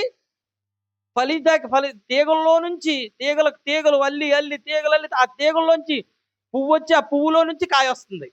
అలాగే పిచ్చి దొండ చెట్టు కూడా తీగలు ఉన్నాయి, అవి అల్లి ఆ దొండ తీగల్లోంచి పువ్వులు వచ్చి కాయ వస్తుంది. ఇప్పుడు ఆ తీగలు అల్లుకుంటున్న తీగలు ఏంటో తెలుసా? ఇదిగో ఈ హేబేలు. ఈ అల్లుకుంటున్న తీగలు ఎవరో తెలుసా? ఆ కయ్యూను. ఆ తీగలు ఎప్పటి వరకు అల్లుతున్నాయి తెలుసా? ఫలం వచ్చేంత వరకు, విత్తనం వచ్చేంత వరకు.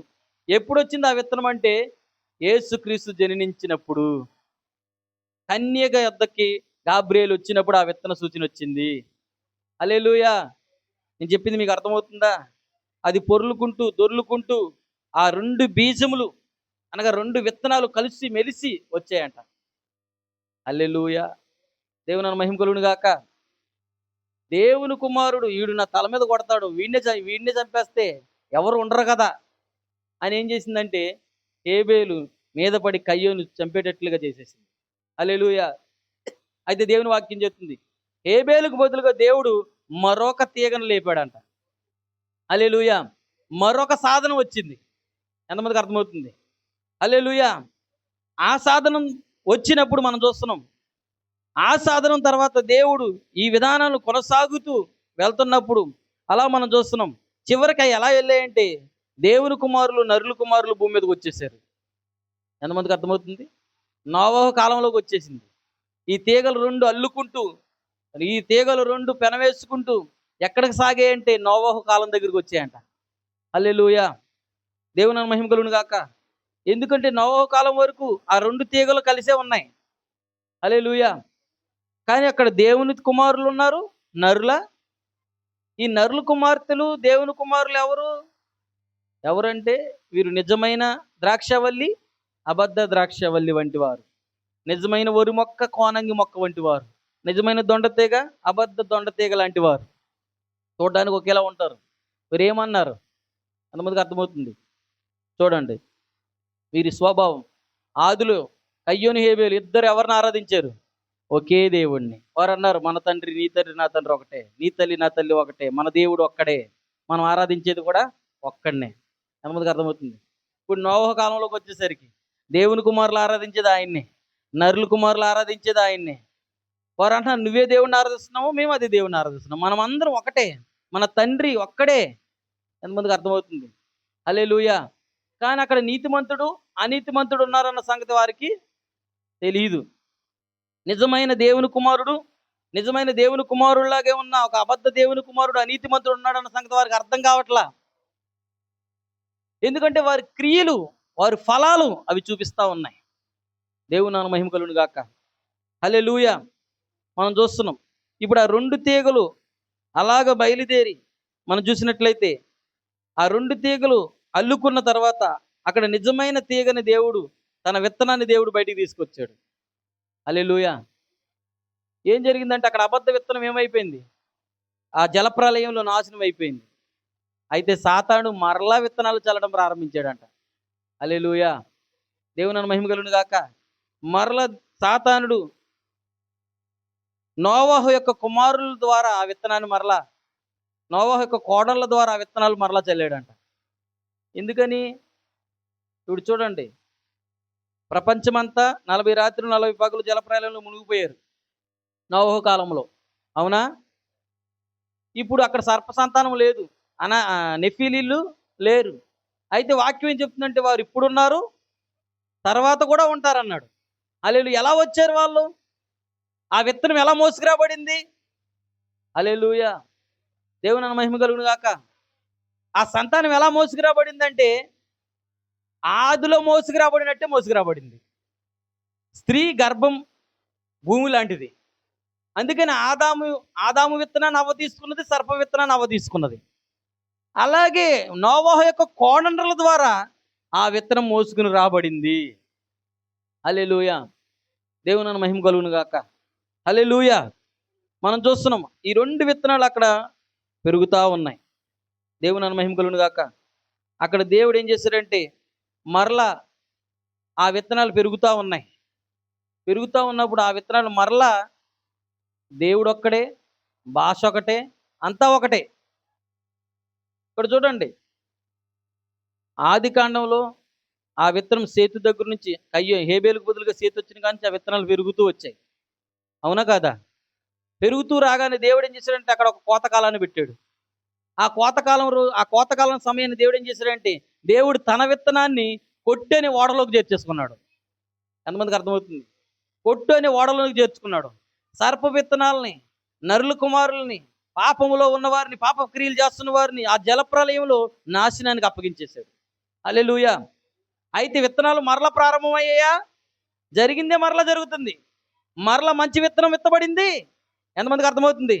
ఆ మంచి విత్తనం గోధుమ విత్తబడింది. గోధుమ విత్తబడిన తర్వాత మనుషులు నిద్రించినప్పుడు శత్రువు వచ్చి గురుగురు విత్తినట్లుగా, హల్లెలూయా, వాడలో నిజమైన విత్తనం వచ్చినప్పుడు ఆ నిజమైన విత్తనంలో నుండి మరలా వివిధమైన భేదమైన విత్తనం మరలా వాడలోంచి బయలుదేరింది. హల్లెలూయా. ఆ 2 విత్తనాలు మరలా ఫలించుకుంటూ వస్తున్నాయి. దేవుని నామమున మహిమ కలుగును గాక. ఇలా ప్రవక్త అంటున్నాడు, ఈ విత్తనాలు 2 కలిసే వచ్చాయి. ఇది అబ్రహాం దగ్గరికి వచ్చాయి. అబ్రహాముగా ఒక నిజమైన విత్తనంగా ఉన్నాడు. లోతు భేదమైన విత్తనంగా ఉన్నాడు. ఎందుకంటే లోతు ఎవరిని ఆరాధిస్తున్నాడు? అబ్రహాం ఏ దేవుణ్ణి ఆరాధిస్తున్నాడు చెప్పాలి. లోతు కూడా అదే దేవుణ్ణి ఆరాధిస్తున్నాడు. ఎంతమందికి అర్థమవుతుంది? హల్లెలూయా. ఎందుకని మీరు చూడండి, ఇక్కడ ఒక విషయం చూడండి.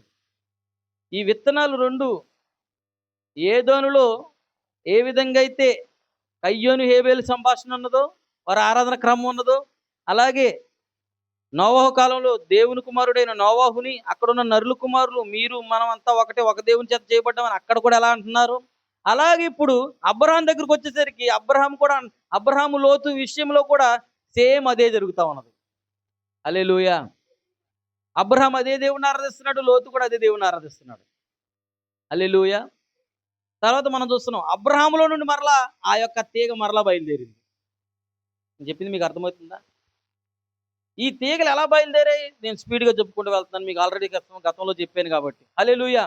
ఈ తీగ నిజమైనది ఇస్సాకులోకి వచ్చింది, అబద్ధ బీజం ఇస్మాయిల్లోకి వచ్చింది. మరలా ఆ తీగ మరలా ఇంకా ముందరకు సాగింది. ఎక్కడికి వెళ్ళింది? అది యాకోబులోకి వెళ్ళింది, అది ఏశావులోకి వెళ్ళింది, అది ఏసేపులోకి వెళ్ళింది, అది 10 మంది అన్నయ్యల్లోకి వెళ్ళింది, అలాగే అది దావీదులోకి వెళ్ళింది, అది 8 మంది ఆ 7 అన్నయ్యల్లోనికి వెళ్ళింది. అలాగే ఈ తీగ అటు ఇటు ఆ తీగ ఈ తీగ తీగలు ఫలదీకరణ చెందుకుంటూ అల్లుకుంటూ వచ్చి ఎక్కడికి వచ్చే తెలుసా? విత్తనము రూపుదిద్దే దశలోకి వచ్చేసాయి. ఈ తీగలు మోసుకొచ్చిన సాధన, ఈ విత్తనాన్ని మోసుకొచ్చిన ఈ సాధనాలే ఈ చరిత్రలో ఉన్నాయి. చెప్పింది మీకు అర్థమవుతుందా? యోసేపు క్రీస్తు కాదు, కానీ క్రీస్తు చూపించడానికి సాదృశ్యంగా ఉన్నవాడు యోసేపు. ఇస్సాకు క్రీస్తు కాదు, ఇస్సాకు క్రీస్తుకి సాదృశ్యమై ఉన్నాడు. దావీదు క్రీస్తు కాదు, యేసుకి సాదృశ్యంగా ఉన్నవాడు దావీదు. అంటే దావీదు ఎవరో తెలుసా? యేసుకి సాధనం. ఎంతమందికి అర్థమవుతుంది? యేసేపు ఎవరో తెలుసా? సాధనం. ఇస్సాకు ఎవరో తెలుసా? సాధనం. వీరందరి జీవితాలు విత్తనానికి రూపుదిద్దాల్సిన, విత్తనాన్ని తీసుకురావాల్సిన విషయాలు అయ్యి. ఎంతమందికి అర్థమవుతుంది? హల్లెలూయా. అందుకని ఈ 2 విత్తనాలు ఫలదీకరణ చెంది రూపుదిద్దుకున్నాయంట. ఒకటి నిజ విత్తనము రూపుదిద్దుకుని దేవుని కుమారుడిగా మారి క్రీస్తుగా బయటకు వచ్చిందంట. అది హల్లెలూయా. ఇప్పుడు ఆ విత్తనం ప్రతి కాలంలో విత్తనం అలా వస్తుంటే ఈ కాలంలో రాదా? ఎంతమందికి అర్థమవుతుంది? మోషే కాలంలో కూడా ఆ విత్తనం రూపుదిద్దుకుందంట. ఆ విత్తనం మోషేలోకి వెళ్ళిందంట, దైవత్వం మోషేలోకి వెళ్ళిందంట. ఆ విత్తనం పూర్తిగా ఆ విత్తనం యొక్క సాధనం అంతా మోషేలోకి వెళ్ళిందంట. ఇప్పుడు సాతాను ఏం చేసిందంటే, సాతాను కూడా వాడు కూడా సాధనం ఉంది, ఆ చెట్టుకు కూడా సాధనం ఉంది, ఆ తీగకి ఆ యొక్క వల్లికి కూడా తీగ ఉన్నది. ఆ తీగ కూడా అల్లి ఆ తీగ బిలాములోకి వెళ్ళిందంట. హల్లెలూయా. ఇక్కడ కూడా సేమ్ ఆరాధన. బిలాము అంటున్నాడంట, మనందరం ఒక దేవుడిని ఆరాధిస్తున్నాం, మీరు ఆరాధించే దేవుడు ఒకటే, నేను ఆరాధించే దేవుడిని ఒకటే. హల్లెలూయా. అందుకని బైబిల్ ఏం చెప్పాడంటే, మోషే 7 బలిపీఠాలు కట్టాడు, బిలాము కూడా 7 బలిపీఠాలు కట్టాడు. చూడండి, కయ్యోను బలిపీఠం కట్టాడు, హేబేలు బలిపీఠం కట్టాడు. నోవహు కాలంలో మనమంతా ఒకటే అన్నారు. అలాగే అబ్రహాము లోతు ఒకే దేవుని ఆరాధిస్తున్నారు. ఇస్మాయిల్ ఇస్సాకు ఒక ఇంట్లో నుంచే ఉన్నారు. అలాగే ఏశావు యాకోబులు ఒక గర్భం అందే జన్మించారు. ఇప్పుడు సేమ్ ఆ తీగలు ఇప్పుడు ఎలాగ ఉన్నాయంటే, మోషేగా బిలాముగా ఇవి రూపుదిద్దుకొని యేసుక్రీస్తుగా రూపుదిద్దుకొనును. హల్లెలూయా. సృష్టి ఆరంభమందే ఆ విత్తనం ఉన్నది. ఎంతమందికి అర్థమవుతుంది? సృష్టి ఆరంభమందే ఆ విత్తనం ఉంది, కానీ ఆ విత్తనము సరైన రీతిలో ఫలించాలి అక్కడ. అందుకని ఆ విత్తనం భూమి మీదకి తీసుకురావడానికి దేవుడు సాధనాలు పెట్టాడు. నేను చెప్పింది మీకు అర్థమవుతుందని అనుకుంటున్నాను. అంటే ఈరోజు మనం చదువుతున్న మోషే చరిత్ర, దావీదు చరిత్ర, ఇస్సాకు చరిత్ర, యోసేపు చరిత్రలు ఏంటనుకుంటున్నారు? అవి క్రీస్తుని విత్తనాన్ని మోసుకొచ్చిన సాధనాలు. హల్లెలూయా. ఈరోజు మనం మోషేకి వ్యతిరేకంగా ఉన్న బిలాం కోసం ఇస్సాక్కి వ్యతిరేకంగా ఉన్న ఇస్మాయిల్ కోసం, లోతుకు వ్యతిరేకంగా ఉన్న అబ్రహాంకి వ్యతిరేకంగా ఉన్న లోతు కోసం, దేవుని కుమారుడైన నోవహుకు వ్యతిరేకంగా ఉన్న అక్కడున్న నరుల సంతానానికి మనం చూస్తున్న ఈ సాదృశ్యం దేనికి ఉందంటే, ఇప్పుడు ఆ యొక్క వ్యతిరేకమైన దిశలో ఉన్న విత్తనం ఎవరంటే, రూపుదిద్దుకుంది ఎవరంటే యోధా. అందుకని యోధ ఎవరంట? దుష్టుని, బైబిల్ చెప్తుంది యోధ దుష్టుని సంబంధి. అంటే రెండు మొక్కలు విత్తనాలు తీసుకొచ్చాయి. ఈ రెండు మొక్కల ద్వారా, వల్లుల ద్వారా, సాధనాల ద్వారా వచ్చిన విత్తనమే ప్రభు అయిన యేసుక్రీస్తు, ఇస్కరియోతు, యోధ. హల్లెలూయా. దేవుని మహిమ కలుగును గాక. అందుకే చూడంటున్నాడు, యోధ నేడు పేరుకు మాత్రమే సంఘమందుండెను. 36 పేరాలు చెప్తున్నాడు. యోధ నేడు పేరుకు మాత్రమే సంఘమందుండెను, వాస్తవంగా అతడు యథార్థ పరుడు కాడు. నిజానికి అతనికి విశ్వాసమే లేదు. ఒకవేళ వాడికి విశ్వాసం అనేది ఉంటే వాడు యేసుని అస్సలు అప్పగించేవాడే కాడు. అయితే చూడండి, అతడు ఆ భేదమైన విత్తనమును చల్లినట్లుగా మనము చూచుచున్నాము. అతడు లోకముతోనూ మరియు డబ్బుతోనూ స్నేహం చేస్తూ మరి అదే సమయంలో యేసుతో కూడా స్నేహం చేరగోరును. కానీ దాని విషయంలో ఏదో చేయుటకు అప్పటికే అతడికి సమయం మించిపోయెను. హల్లెలూయా. ఏం చేస్తున్నాడు? ఇటు లోకంతో స్నేహం చేస్తున్నాడు, డబ్బుతో స్నేహం చేస్తున్నాడు. అదే సమయమున దేవునితో కూడా స్నేహం చేస్తున్నాడు అంట. హల్లెలూయా. బిలాము అలా చేయలేదా? అటు రాజిచ్చే బహుమతులను వదులుకోలేకపోతున్నాడు. ఇటు దేవుడు చెప్పిన మాటని, ఇటు ఈ మాట, అటు ఆ రాజు చెప్పేది, రెండిట్ల మధ్యలో. ఎంతమందికి అర్థమవుతుంది? హల్లెలూయా. ఇస్మాయేలు కూడా అంతేనా? అతడు దేవుని రాజకుమారు, దేవుని వారసు, అబ్రహాం యొక్క రాజ విత్తనము, నిజమైన వారసుడు అన్న సంగతి అతనికి తెలుసు. నేను వారసుని కాదు, నేను అగారు ద్వారా జన్మించాను, శారా ద్వారా వచ్చిన వ్యక్తే నిజమైన సంతతి అనే సంగతి ఆ యొక్క ఇస్మాయిల్కి తెలుసు. హల్లెలూయా. దేవుని మహిమ కలుగును గాక. తెలుసు కూడా ఏమంటున్నాడంటే, నేను అబ్రహాము సంతానాన్ని, నాకు వారసత్వం ఉంది, నాకు హక్కు ఉందని అంటున్నాడు. దేవుని మహిమ కలుగును గాక. హల్లెలూయా. ఈరోజు మనం ఎక్కడికి వచ్చామంటే, ఆ విత్తనాలు రెండు రూపుదిద్దుకుంటూ, అవి ఎక్కడి నుంచి వచ్చాయంటే ప్రతి కాలంలో ఆ విత్తనాలు అలా పొర్లుకుంటూ ఈరోజు ఆ రెండు బీజాలు ఎదిగి కోతకి వెళ్తున్న కాలంలోకి వచ్చాయి. హల్లెలూయా. దేవుని మహిమ కలుగును గాక. అందుకే మనం అక్కడ చదివాం. నేను ఎందుకు ఈ విషయాలు చెప్పానంటే, ఇప్పుడు మీకు అర్థమైందా? కోతకాలం ఎక్కడ ప్రారంభమైంది? విత్తనం ఎక్కడ ప్రారంభమైంది? ఆదిలో. ఆ విత్తనము దేవుని కుమారుడై ఉన్నాడు. ఎంతమందికి అర్థమవుతుంది? ఆ దేవుని కుమారుడిని యేసుక్రీస్తే ఆ విత్తనం. హల్లెలూయా. ఆ విత్తనం ఎక్కడ వచ్చిందంటే, ఆ విత్తనము ఎక్కడ కోయబడింది? కల్వరిలో కోయబడింది. ఎంతమందికి అర్థమవుతుంది చెప్పింది? ఆ విత్తనం భూమి మీద పుట్టి, అది కల్వరిలో కోయబడి, తిరిగి ఆ విత్తనం ఎక్కడి నుంచి అయితే వచ్చిందో ఆ విత్తనం తిరిగి అక్కడికి వెళ్ళిపోయింది. ఎంతమందికి అర్థమవుతుంది? అలాగే దేవుడు 2000 సంవత్సరాల క్రితం మరలా విత్తనాలు వేస్తున్నాడు. తన వాక్యం అనే విత్తనం వేసాడు మరలా. ఇప్పుడు ఆ వాక్యం అనే విత్తనాన్ని తీసుకురావడానికి దేవుడు ఆదిలో విత్తనాన్ని మోసి సాధనాలను పెట్టాడు ఆయన. ఎంతమందికి అర్థమవుతుంది సార్? సేమ్ ఆయన 2000 సంవత్సరాల క్రితం ఏ వాక్యం అయితే బోధించాడో ఆ వాక్యాన్ని, బోధని తిరిగి తన వధువు ఆ వాక్యం ప్రకారం జీవించడానికి, ఆ వాక్యం చెప్పినట్లుగా బాప్తిసం పొందడానికి, ఆ వాక్యం చెప్పినట్లుగా సమర్పించుకోవడానికి, ఆ వాక్యం చెప్పినట్లుగా ఆరాధించడానికి సాధనాలను దేవుడు భూమి మీదకి తీసుకొచ్చాడు. ఆ సాధనమే మార్టిన్ లూథర్, ఆ సాధనమే ఐరెనిస్, ఆ సాధనమే మార్టిన్, ఆ సాధనమే జాన్ వెస్లీ, ఆ సాధనమే పెంతుకోస్తు, ఆ సాధనమే బాప్టిస్టు, ఆ సాధనమే, ఇవన్నీ సాధనాలు గుండా వచ్చాయి. హల్లెలూయా. దేవుని మహిమ కలుగును గాక. వాక్యము శరీరధారిగా మారాల. వాక్యం శరీరధారిగా మారేంత వరకు సాధనం పైన చేసింది. నేను చెప్పింది అర్థమవుతుందా? ఏదోనులో ఆయన చెప్పిన వాక్యం శరీరధారిగా మారాల. ఏదోనులో కయ్యోను, హేబేలే ఆ యొక్క శరీరం ధరించిన వాక్యం అనుకున్నది సర్పం.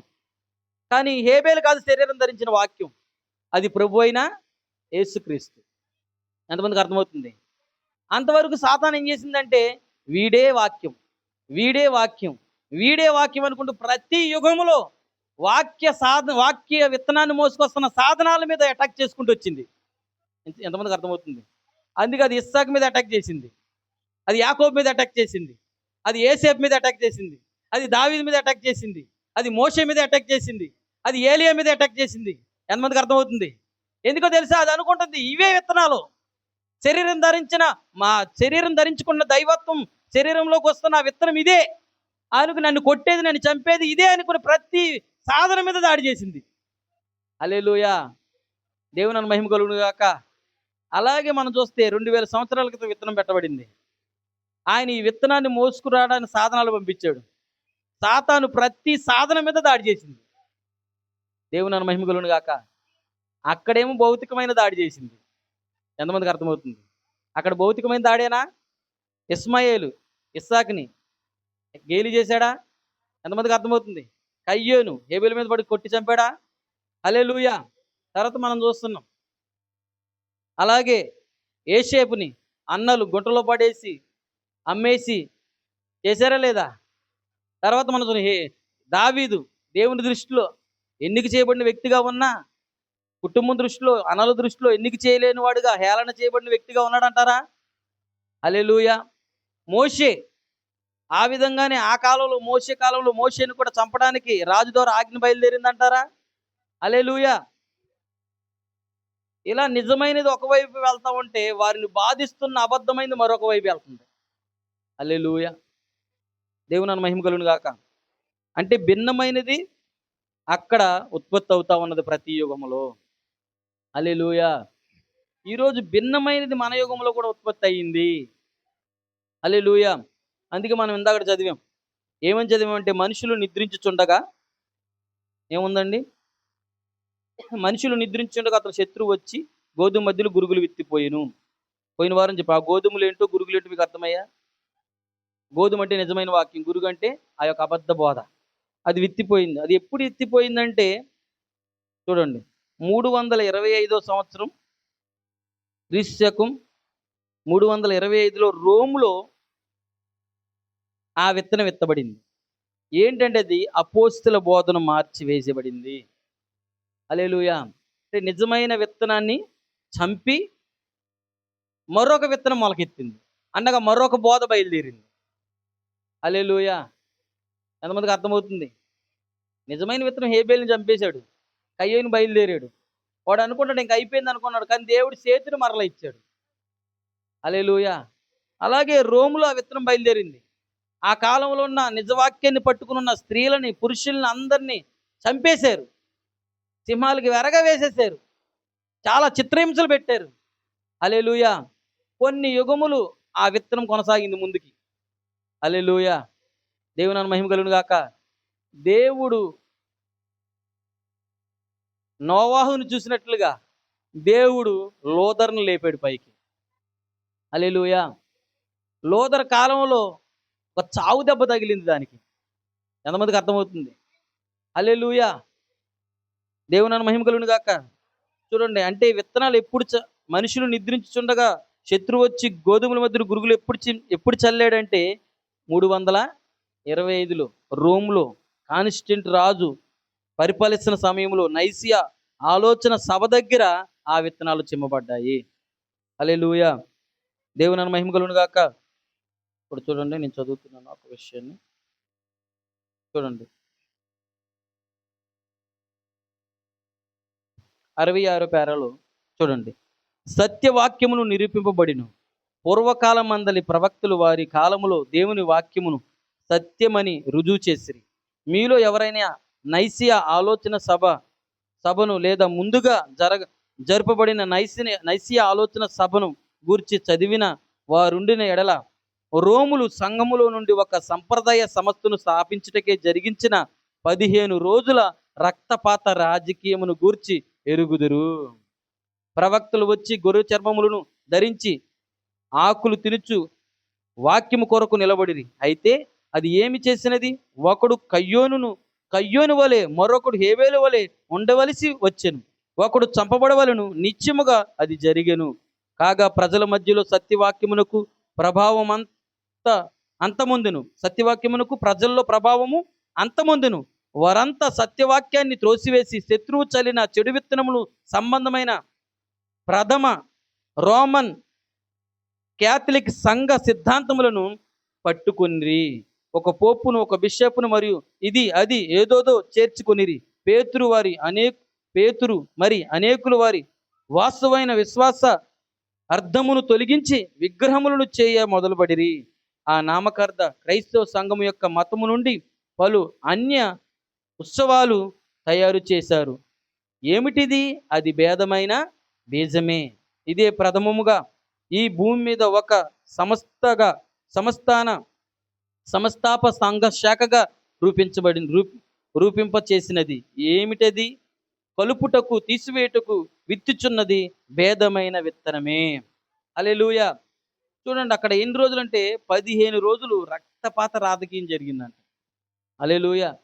మీరు నెట్లో నైసియా ఆలోచన సభ కొడితే, నైసియా ఆలోచన సభ స్టార్టింగ్ సభ కోసం మీరు చూస్తే దాని గురించి వివరణ గూగుల్లో ఉన్నది. హల్లెలూయా.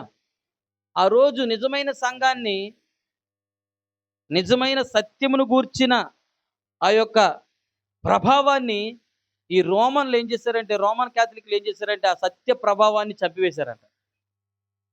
అంటే సత్యవాక్యం యొక్క ప్రభావం ఏమైందంటే చనిపోబడింది. అంటే కయ్యోను హేబేలు మీద పడినట్లుగా, హల్లెలూయా, నిజమైన విత్తనం మీదకి అబద్ధ విత్తనం పడినట్లుగా, నీతిమంతుడి మీద అనీతిమంతుడు పడినట్లుగా, హల్లెలూయా, ఏం జరిగిందంటే రోమ్లో వారు తీసుకొచ్చిన సిద్ధాంతాలు ఏం జరిగినాయి అంటే రాజకీయ ధోరణి చేత, హల్లెలూయా, 15 రోజులు రక్తపాతంతో వారు ఏం చేశారంటే సత్యవాక్య ప్రభావమును ప్రజల్లో నుంచి చంపివేశారు. చంపివేసిన తర్వాత ఏది ప్రబలిందంటే వారు సిద్ధాంతములు తీసుకొచ్చారు. వారు సిద్ధాంతములు పట్టుకుని వచ్చారు. ఒక పోపుని, ఒక బిషప్ని ఏదేదో చేర్చారు. హల్లెలూయా. నామకార్థ సంఘము యొక్క మతము నుండి పలు అన్య ఉత్సవాలు, పండగలు తీసుకుని వచ్చారు. హల్లెలూయా. అక్కడే ఈ విత్తనాలని జలబడ్డాయి. దేవుని మహిమ కలుగును గాక. హల్లెలూయా. తర్వాత మనం చూస్తున్నాం, చూడండి, నేను చదువుతున్నాను. ఈ విత్తనాలు చల్లబడిన తర్వాత 2 పెరుగుతాయి. అవి 2 పెరుగుతున్నప్పుడు అక్కడ మనం చూసినట్లయితే ఆ యొక్క దాసులు అన్నారు, ప్రభువా యజమానుడా, మనం గోధుమలే విత్తాం కదా, గురుగులు ఎక్కడి నుండి వచ్చినవి? ఇవి శత్రువు చేసిన పని. ఎవరా శత్రువు? అపవాది. ఎక్కడి నుండి చేశాడు వాడు? హల్లెలూయా. వాడు ఎక్కడి నుంచి చేశాడంటే రోమన్ క్యాథలిక్ని ఉపయోగించుకుని వాడు తన విత్తనాలు భూమి మీదకి తీసుకొచ్చాడు. హల్లెలూయా. సర్పాన్ని ఉపయోగించుకుని కయ్యోన్ని తీసుకుని వచ్చినట్లుగా, హల్లెలూయా, రోమన్ క్యాథలిక్ని ఉపయోగించుకుని, ఎందుకంటే మొట్టమొదటగా సమస్తాఘాత సంఘం ఏదంటే రోమన్ క్యాథలిక్. హల్లెలూయా. దేవుని మహిమ కలుగును గాక. హల్లెలూయా.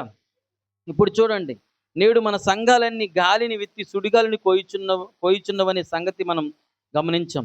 ఇంతకు ముందు మనకుండిన 74వ పేర చదువుతున్నాను. మనకుండిన ప్రార్థన కూటాలు కానీ, ఆరాధనలు కానీ ఇప్పుడు మనకు లేవు.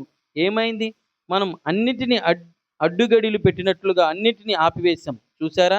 మనం పెంతుకోస్తు సంఘాలు కూడా జుట్టు కత్తిరించుకున్న స్త్రీలను పెట్టెను. అసలు అది అనుమతించబడలేదు.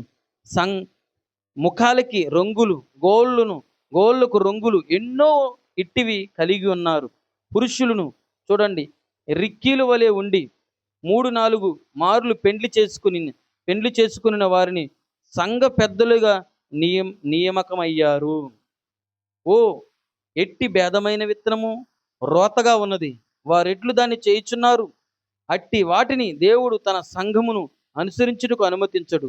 అట్టివి కావాలంటే శాఖలోనికి వారు పోవాల్సిందే. దేవుని మహిమ కలుగును గాక. ఇప్పుడు ప్రవక్త అంటున్నాడు, ఈరోజు మన సంఘాలు దేన్ని విత్తే అంటే గాలిని విత్తి సుడిగాలిని కోసుకుంటున్నాయంట. దేవుని మహిమ కలుగును గాక. గాలిని విత్తి సుడిగాలిని కోసుకుంటున్నాయి. అంటే వారు ఎలా ఉన్నారు? దేవుని వాక్యాన్ని ప్రకారం జీవిస్తున్నామని చెబుతూ, దేవుణ్ణి ఆరాధిస్తున్నామని చెబుతూ వారు ఎలా ఉన్నారంటే జుట్టు కత్తిరించుకుంటూ, గోర్లకి రంగులు వేసుకుంటూ, ముఖాలకి రంగులు వేసుకుంటూ, హల్లెలూయా, ఉన్నారంటారా? ఇందాక మీకు చెప్పాను, నిజ విత్తనము అబద్ధ విత్తనము ఒకేలా ఉంది చూడడానికి. అవునా? వారు ఒకే దేవుణ్ణి ఆరాధించారు, కానీ వారి అర్పణలు వేరు, వారి ప్రత్యక్షతలు వేరు, కానీ ఒకే దేవుణ్ణి ఆరాధించారు, ఒకే చోట ఆరాధించారు. ఎంతమందికి అర్థమవుతుంది? అలాగే ఈరోజు కూడా మనం చూసినట్లయితే ఒకే దేవుణ్ణి ఆరాధిస్తున్నాము. ఈరోజు మనం శాఖలు, మనము. ఎంతమందికి అర్థమవుతుంది? అయితే ఇప్పుడు ప్రవక్త ఏమంటున్నాడంటే, వారు ఆరాధించవలసిన రీతిగా ఆరాధించట్లేదంట. వారు జుట్టు కత్తిరించుకుంటున్నారు, వారు ముఖాలకు రంగులు వేసుకుంటున్నారు, వారు గోర్లకి రంగులు వేసుకుంటున్నారు, గోర్లు పెంచుకుంటున్నారు. స్త్రీ వేషం పురుషుడు వేసుకుంటున్నాడు, పురుషుల్లాగా స్త్రీలు తయారవుతున్నారు, స్త్రీలాగా పురుషులు తయారవుతున్నారు. 2-3 భార్యలు చేసుకున్న వారిని సంఘ పెద్దలుగా ఉంచుతున్నారంట. ఉంచుతున్నారు. ఇప్పుడు ఉన్నారంటారా? హల్లెలూయా. ముఖాలకు రంగులు వేసుకున్న వాళ్ళు ఉన్నారా? గోర్లు పెంచుకుని గోర్లకి రంగులు వేసుకున్న వాళ్ళు ఉన్నారా? ఉన్నారా లేరా? మన దేవుణ్ణే, మనం ఆరాధిస్తున్న దేవుణ్ణే, మనం ప్రార్థిస్తున్న దేవుణ్ణే వాళ్ళు కూడా ప్రార్థిస్తున్నారా? హల్లెలూయా. ఏంటది? భేదమైన విత్తనము. నిజమైన విత్తనం వంటి విత్తనం అది. సహోదరి సహోదరుడు, ఈ రోజు నువ్వు దాన్ని గమనించాలి. 2 కలిసి ఎదుగుతున్నాయి. ఆ దాసులు అన్నారు, మేము వెళ్ళి వాటిని కూర్చేయమా, కలుపు తీసేయమా? వద్దొద్దొద్దు, కోతకాలం వరకు ఉంచండి, రెండింటిని కలిసి ఎదగనియండి. ఆమేన్. 2 కలిసి ఎదుగుతున్నాయి అంటారా? ఎంతమందికి అర్థమవుతుంది? నిజ విత్తనము, భేదమైన విత్తనము. నిజ ద్రాక్షవల్లి, కారు ద్రాక్షవల్లి 2 ఎదుగుతూ ఉన్నాయి. ఎలా ఎదుగుతున్నాయి సార్? కయ్యోను ఏబేలు ఒకే దేవుని ఆరాధించినట్లుగా, ఇస్మాయేలు ఇస్సాకు ఒకే ఇంట్లో ఒకే ఆహారాన్ని తింటూ ఆరాధిస్తున్నట్లుగా. ఎంతమందికి అర్థమవుతుంది? అందుకే ఈరోజు సంఘశాఖలు చూడండి, వారి జీవితాలు చూడండి, ఒకే దేవుణ్ణి ఆరాధిస్తున్నారు. మనం ఆరాధిస్తున్న దేవుణ్ణే, మనం సేవిస్తున్న దేవుణ్ణే, మనం ప్రార్థిస్తున్న దేవుణ్ణే, కానీ వారి విధానాలు ఎలా ఉన్నాయి? దేవుని విత్తనమైన వాక్యము చెప్పినట్లుగా లేవు. సాతాను తీసుకొచ్చిన అల్లరితో ఉన్నాయి. సాతాను తీసుకొచ్చిన భేదమైన విరుద్ధమైన విత్తనంగా, విరుద్ధమైన సిద్ధాంతాలు, ఆచారాలతో ఉన్నవి. హల్లెలూయా. కానీ 2 కలిసి ఎదుగుతున్నాయా? ఎంతమంది చూస్తున్నారు 2 ఎదగడం? హల్లెలూయా. 2 ఎదుగుతూ ఉన్నాయి. అందుకని రెండింటిని ఎదగనియండి. ఇప్పుడు మనం ఎక్కడ ఉన్నామంటే 2 కలిసి ఎదుగుతున్న దినాల్లో ఉన్నాం. ప్రవక్త ఎలా ఎదుగుతున్నాయి అవి? అవి కూడా ఆరాధిస్తున్నాయి, అవి కూడా పాటలు పాడుతున్నాయి, అవి కూడా దేవుని స్తుతిస్తున్నాయి. హల్లెలూయా. దేవుని మహిమ కలుగును గాక. గమనించండి, కాల్చివేయబడుటకు అవన్నీ ఇప్పుడు సమకూర్చబడుచున్నవి. యేసు చెప్పిన దానిని మీరు గమనించారా? ముందుగా వాటిని సమకూర్చి కట్టలు కట్టి వాటన్నిటిని ఒక రాశిగా కూర్చండి, అప్పుడు నేను వాటి అంతటిని కాల్చివేయుదును. ఒక చిన్న కట్టగా కట్టిన మెథడిస్ట్, బాప్టిస్ట్, ప్రెస్బిటేరియన్స్, లూథరన్ ఇవన్నీ ప్రపంచ సంఘాల సమైక్య నందు ఒకటిగా కూర్చబడుచున్నవి. The world council of churches. Hallelujah. అదేమై ఉన్నది? ముందుగా వాటిని కూర్చుము. హల్లెలూయా. మీరు గమనించారా? మొదటగా ఆయన గురుగులను, గోధుమలను వేరు చేసి వాటిని సమకూర్చును, వాటిని వేరు చేయును, వాటిని ఒకటిగా కూర్చి కాల్చివేయును. ఏలియనగా వారు ప్రజల మధ్యలో భేదమైన విత్తనములు చల్లి ఉన్నారు. వారు ఏమై ఉండి పైకి భక్తి గలవారై ఉండి దాని శక్తిని ఆశ్రయించిన వారు కారు గనుక దేవుని వాక్యమును తిరస్కరిస్తూ ఎవరో ప్రవేశపెట్టిన సంప్రదాయ మత సిద్ధాంతాలను, ఆచార క్రియలను అనుసరించినట్లు వాటిని దేవుని వాక్యంతో కలిపి ప్రయత్నించారు. అదన్నడు పనిచేయదు, అది భేదమైనది, చెడ్డ విత్తనము. ఇప్పుడు ఏం చేస్తున్నారు? వారు ఎవరో చల్లిన భేదమైన విత్తనాన్ని తీసుకొచ్చి దేవుని సంఘములో కలిపి, హల్లెలూయా, దేవుని వాక్యంతో కలిపి, దేవుని సంఘములో కలిపి, అది దేవుని వాక్యమనే చెబుతున్నారంట, అది దైవోపదేశమని బోధిస్తున్నారంట. అందుకని ఈ పరిసయ్యులు, సద్దుకయ్యులు తమ పెదవులతో నన్ను కనపరుచుదురు కానీ వారి హృదయం నాకు దూరంగా ఉన్నది. వారేమన్నారు? దైవోపదేశములని, మనుషులు కల్పించిన పద్ధతులు, దైవోపదేశములను బోధించి వారు నన్ను వ్యర్థంగా ఆరాధిస్తున్నారు అన్నాడు ఆయన. ఈరోజు సేమ్ మన మధ్యలో ఏం జరుగుతుందంటే, మనుషులు కల్పించిన పద్ధతుల్ని, ఆచారాలని, సిద్ధాంతాలని ఇవి దేవుని వాక్యమని, దేవుని వాక్యంలో ఉందని, దైవోపదేశములని ఈరోజు మన మధ్యలో బోధించబడతా ఉన్నాయి. హల్లెలూయా. క్రిస్మస్ కోసం, ఈస్టర్ కోసం, 40 రోజులు శ్రమ దినాల కోసం దేవుని వాక్యంలో లేదా? 40 రోజులు ఉపవాసం చేయలేదా ఆయన? ముడి పెడుతున్నారా లేదా? ఎంతమందికి అర్థమవుతుంది? మనుషులు తీసుకొచ్చిన సిద్ధాంతాన్ని, ఆచారాన్ని వాక్యంతో ముడి పెడుతున్నారంట. నేను అబ్రహాం కొడుకును కాదా? నువ్వెలాగో పుట్టావో నేను అలాగే పుట్టాను. ఇస్మాయిల్ అన్నాడా? ఎంతమందికి అర్థమవుతుంది? అలాగే దేవుని వాక్యంలో లేదా? 40 రోజులు మోసే ఉపవాసం చేయలేదా? యేసుక్రీస్తు ఉపవాసం చేయలేదా? అందుకే మేము ఉపవాసం చేస్తున్నాం. ఇప్పుడు చూడడానికి ఎలా ఉంది అది? హల్లెలూయా! నిజమైన దానికిలాగే ఉన్నది. అనగా నిజంగా యేసుక్రీస్తు ఉపవాసం చేసినట్లుగానే, మోషే ఉపవాసం చేసినట్లుగానే, వీళ్ళు చేస్తున్నట్లుగానే ఉన్నది. కానీ ఇది మోషే ద్వారా, యేసుక్రీస్తు ద్వారా జననించింది కాదు అది. అది సిద్ధాంతం ద్వారా, ఆచారం ద్వారా, వేరొకరి ద్వారా చల్లబడిన విత్తనం అది. హల్లెలూయా! ఆ సిద్ధాంతం అది. చూడండి, ఈరోజు ఆ సిద్ధాంతాలన్నీ మన మధ్యలోనికి వచ్చాయి. దేవుని నామమునకు మహిమ కలుగును గాక. అవి రెండు అలా ఉన్నప్పుడు, ఎదుగుతూ ఉన్నప్పుడు, సిద్ధాంతాలతో ఎదుగుతున్నది ఒకటి, వాక్యముతో దేవుని చెప్పిన మాటతో ఎదుగుతున్నది మరొకటి. హల్లెలూయా! ఈ రెండు ఎదుగుతున్నాయి. అయితే ఈ రెండింటి మధ్యలో దేవుడు అన్నాడు, గోధుమలు గురుగుల్ని వేరు చెయ్యాలి. నిజమైన వాక్యం వచ్చి, ఆ కోతగాండ్లు వచ్చి ఆ కొట్టులోనికి వెళ్ళే ముందు, గురుగులు కాల్చివేయబడక ముందు ఏం చేస్తున్నారంటే గోధుమల్ని గురుగుల్ని వేరు చేసేస్తున్నారు. ఆ గురుగులు అక్కడక్కడ ఉన్నాయి. అక్కడో గురుగు ఉంది, అక్కడో గురుగు ఉంది, అక్కడో గురుగు ఉంది. ఆ గురుగులన్నిటిని తీసుకొచ్చి కట్టలు కడుతున్నారంట. ఎంతమందికి అర్థమవుతుంది? హల్లెలూయా! ప్రవక్త అంటున్నాడు, ఆ కట్టలు కట్టడం అంటే ఏంటంటే అది the world council of the churches. అది ప్రపంచ సంఘ సమితి. హల్లెలూయా! అది ప్రపంచ సంఘ సమితి అన్నది. దాని పేరు WCC. హల్లెలూయా! అనగా WCC అనగా ప్రపంచంలో ఉన్న సంఘాలన్నిటిని కలుపుకునేది. హల్లెలూయా! దేవుని మహిమ కలుగును గాక.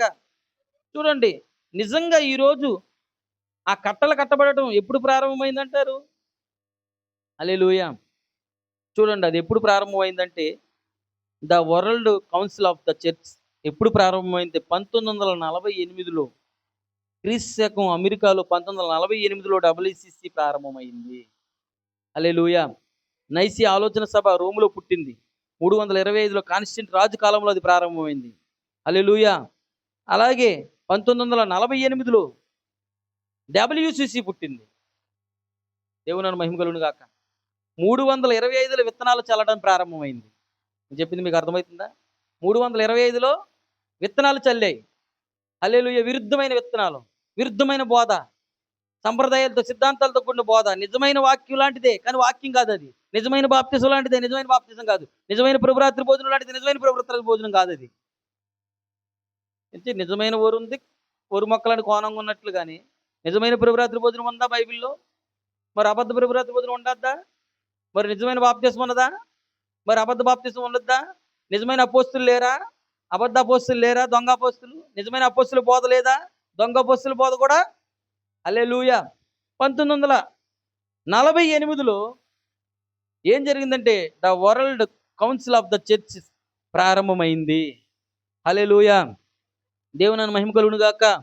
చూడండి, 1963లో జూలై 2న పోప్ పాల్ 6 అనే వ్యక్తి, రోమన్ క్యాథలిక్ వ్యక్తిని అమెరికా ప్రెసిడెంట్ జాన్ కెనడీ కలిశాడు. హల్లెలూయా! జాన్ కెనడీ మొట్టమొదటిసారిగా పోప్ 6 అని, పోప్ పాల్ 6, పౌల్ అనే వ్యక్తి, ఆయన పేరు పాల్ 6 పోపు. ఆయన రోమ్లో క్యాథలిక్ వ్యక్తి, అమెరికా ప్రెసిడెంట్ అయిన జాన్ కెనడీని కలిశాడు. హల్లెలూయా!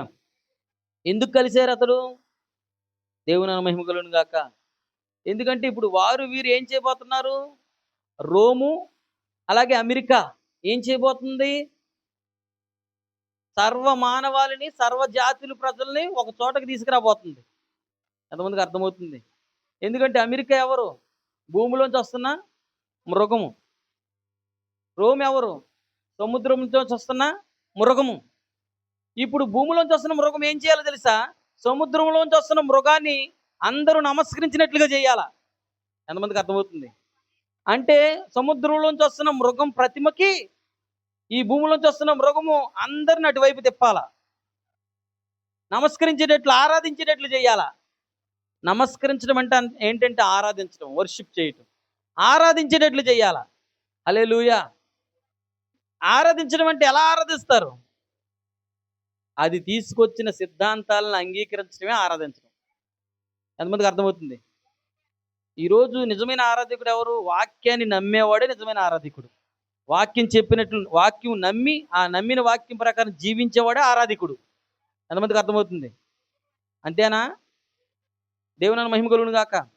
ఇప్పుడు అలాగే ఆ సముద్రంలోంచి వచ్చిన మృగం చెప్పినట్లుగా, అనగా రోమన్ క్యాథలిక్ ద్వారా వచ్చిన సిద్ధాంతాలను, ఆ చల్లబడిన విరుద్ధమైన విత్తనాల ప్రకారంగా, సిద్ధాంతాల ప్రకారంగా బాప్తిసాలు పొందడం, ముగ్గురు దేవుల సిద్ధాంతం, స్త్రీ బోధ, పండగలు చేయటం, ఇవన్నీ చేయటమే ఆరాధించడం అయి ఉన్నది.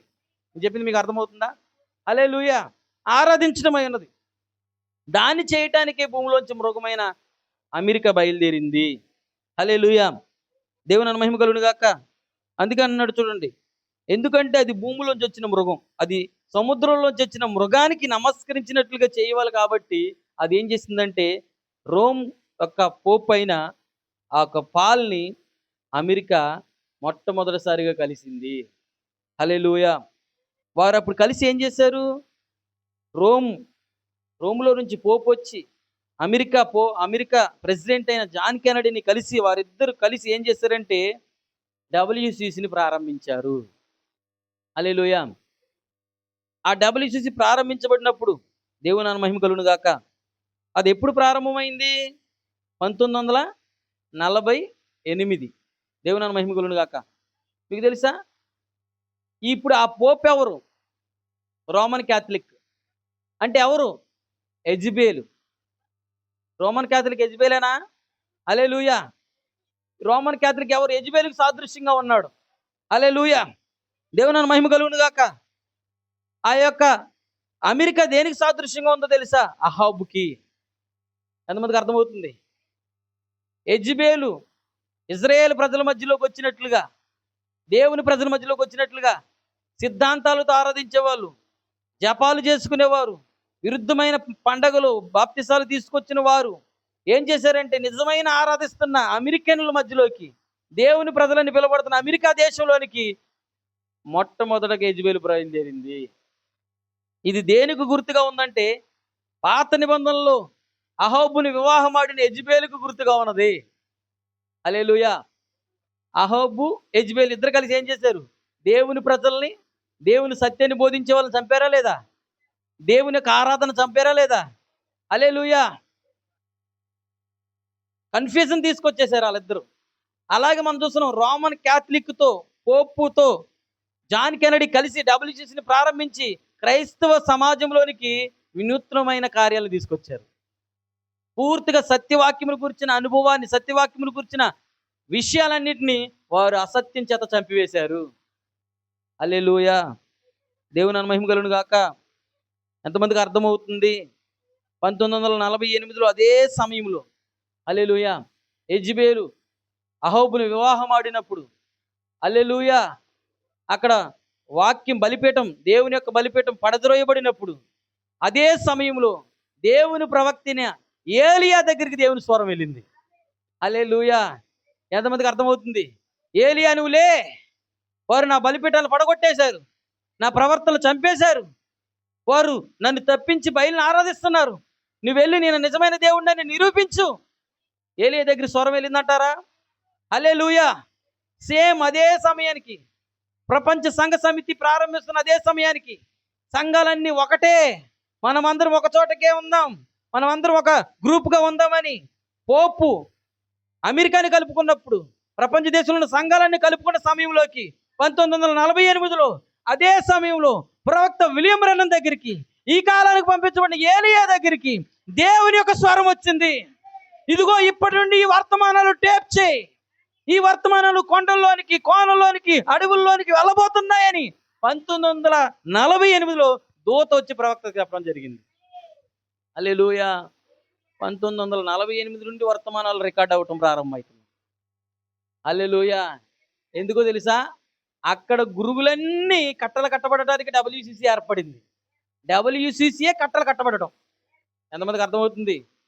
ప్రపంచంలో ఏ సంఘం ఏ మూలనున్నా డబ్ల్యూసీసీలోకి చేరాల్సిందే, కట్టలు కట్టబడాల్సిందే. అదే సమయంలో ప్రపంచంలో గోధుమ ఏ మూలనున్నా స్వరం అక్కడికి వెళ్ళడానికి బయలుదేరింది. నా ప్రజలారా దాన్ని విడిచి బయటికి రండి అని 1948లో ఆ స్వరం బయలుదేరింది. ఏలియా దగ్గరికి వర్తమానం బయలుదేరింది. హల్లెలూయా, దేవుని నామమునకు మహిమ కలుగును గాక. అందుకే అక్కడ అంటున్నాడు చూడండి 77 పెరలు, దీనిని మీరు పెట్టండి, ఇది టేపు మీద ఉన్నది, మీరు గుర్తుంచుకోండి. ఏ దేవుడైతే ఈ ప్రజలందరూ ప్రపంచ సంఘ సమితిలో డబ్ల్యూసిసిలో చేరుటకు ఈ గొప్ప కోతకాలము గుంపుగా కూడుకొనుచున్నారు, మరి నీవు దానిలో చేరవలసి వచ్చును. వానికి వెలుపల ఉండజాలవు. నీవు వ్యక్తిగతంగా అందులో నుండి బయటికైనా రావాలి, లేకుంటే అందులోనైనా వెళ్ళాలి. తటస్థ మార్గమేమీ లేదండి, వేరొక మార్గం ఏది లేదు. అది మృగము యొక్క ముద్రగా ఉండును. ఆ ముద్ర లేకపోతే, ఆ భేదమైన విత్తనము వేసుకోకపోతే, ఎంతమందికి అర్థమవుతుంది? విత్తనం వేసుకోవడం అంటే అర్థం ఏంటి? విత్తనాన్ని అంగీకరించడం, ఆరాధించడం, ఆ బోధన నమ్మటం. ఎంతమందికి అర్థమవుతుంది? ఆ విత్తనాన్ని నువ్వు వేసుకోకపోతే, నమ్మకో, నీవు కొనలేక, ఆ విత్తనం వేసుకోకపోతే నువ్వు కొనలేవు, అమ్మలేవు. ఇప్పుడు దానికి బయట ఉండుము, దాని నుండి వెలుపలికి రమ్ము, దాని నుండి దూరముగా పారిపోము, దానికి బయటకు ఉండుము, తాము ఆరాధిస్తున్నామని చెప్పు, దేవుడే వారిని నాశనము చేయును. ప్రేమగల దేవుడు. వారంటారు, మనమంతా ఏకముగా ఉండాలని యేసు ప్రార్థించాడు. ఎంతమందికి అర్థమవుతుంది? హల్లెలూయా. నేను ముగిస్తాను. వారు అన్నారు, కయ్యోని అన్నాడు, మన ఇద్దరం ఒకలమే, మన ఇద్దరం ఆరాధన ఒక దేవుడికి చేస్తున్నాం. అలాగే అబ్రహాం అంటున్నాడు, లోతు అంటున్నాడు, మన ఇద్దరం ఒక దేవుడిని ఆరాధిస్తున్నాం. ఇస్మాయిల్, ఇస్సాక్ అంటున్నారు, ఎంతమందికి అర్థమవుతుంది? మోషే, బిలాం అంటున్నారు.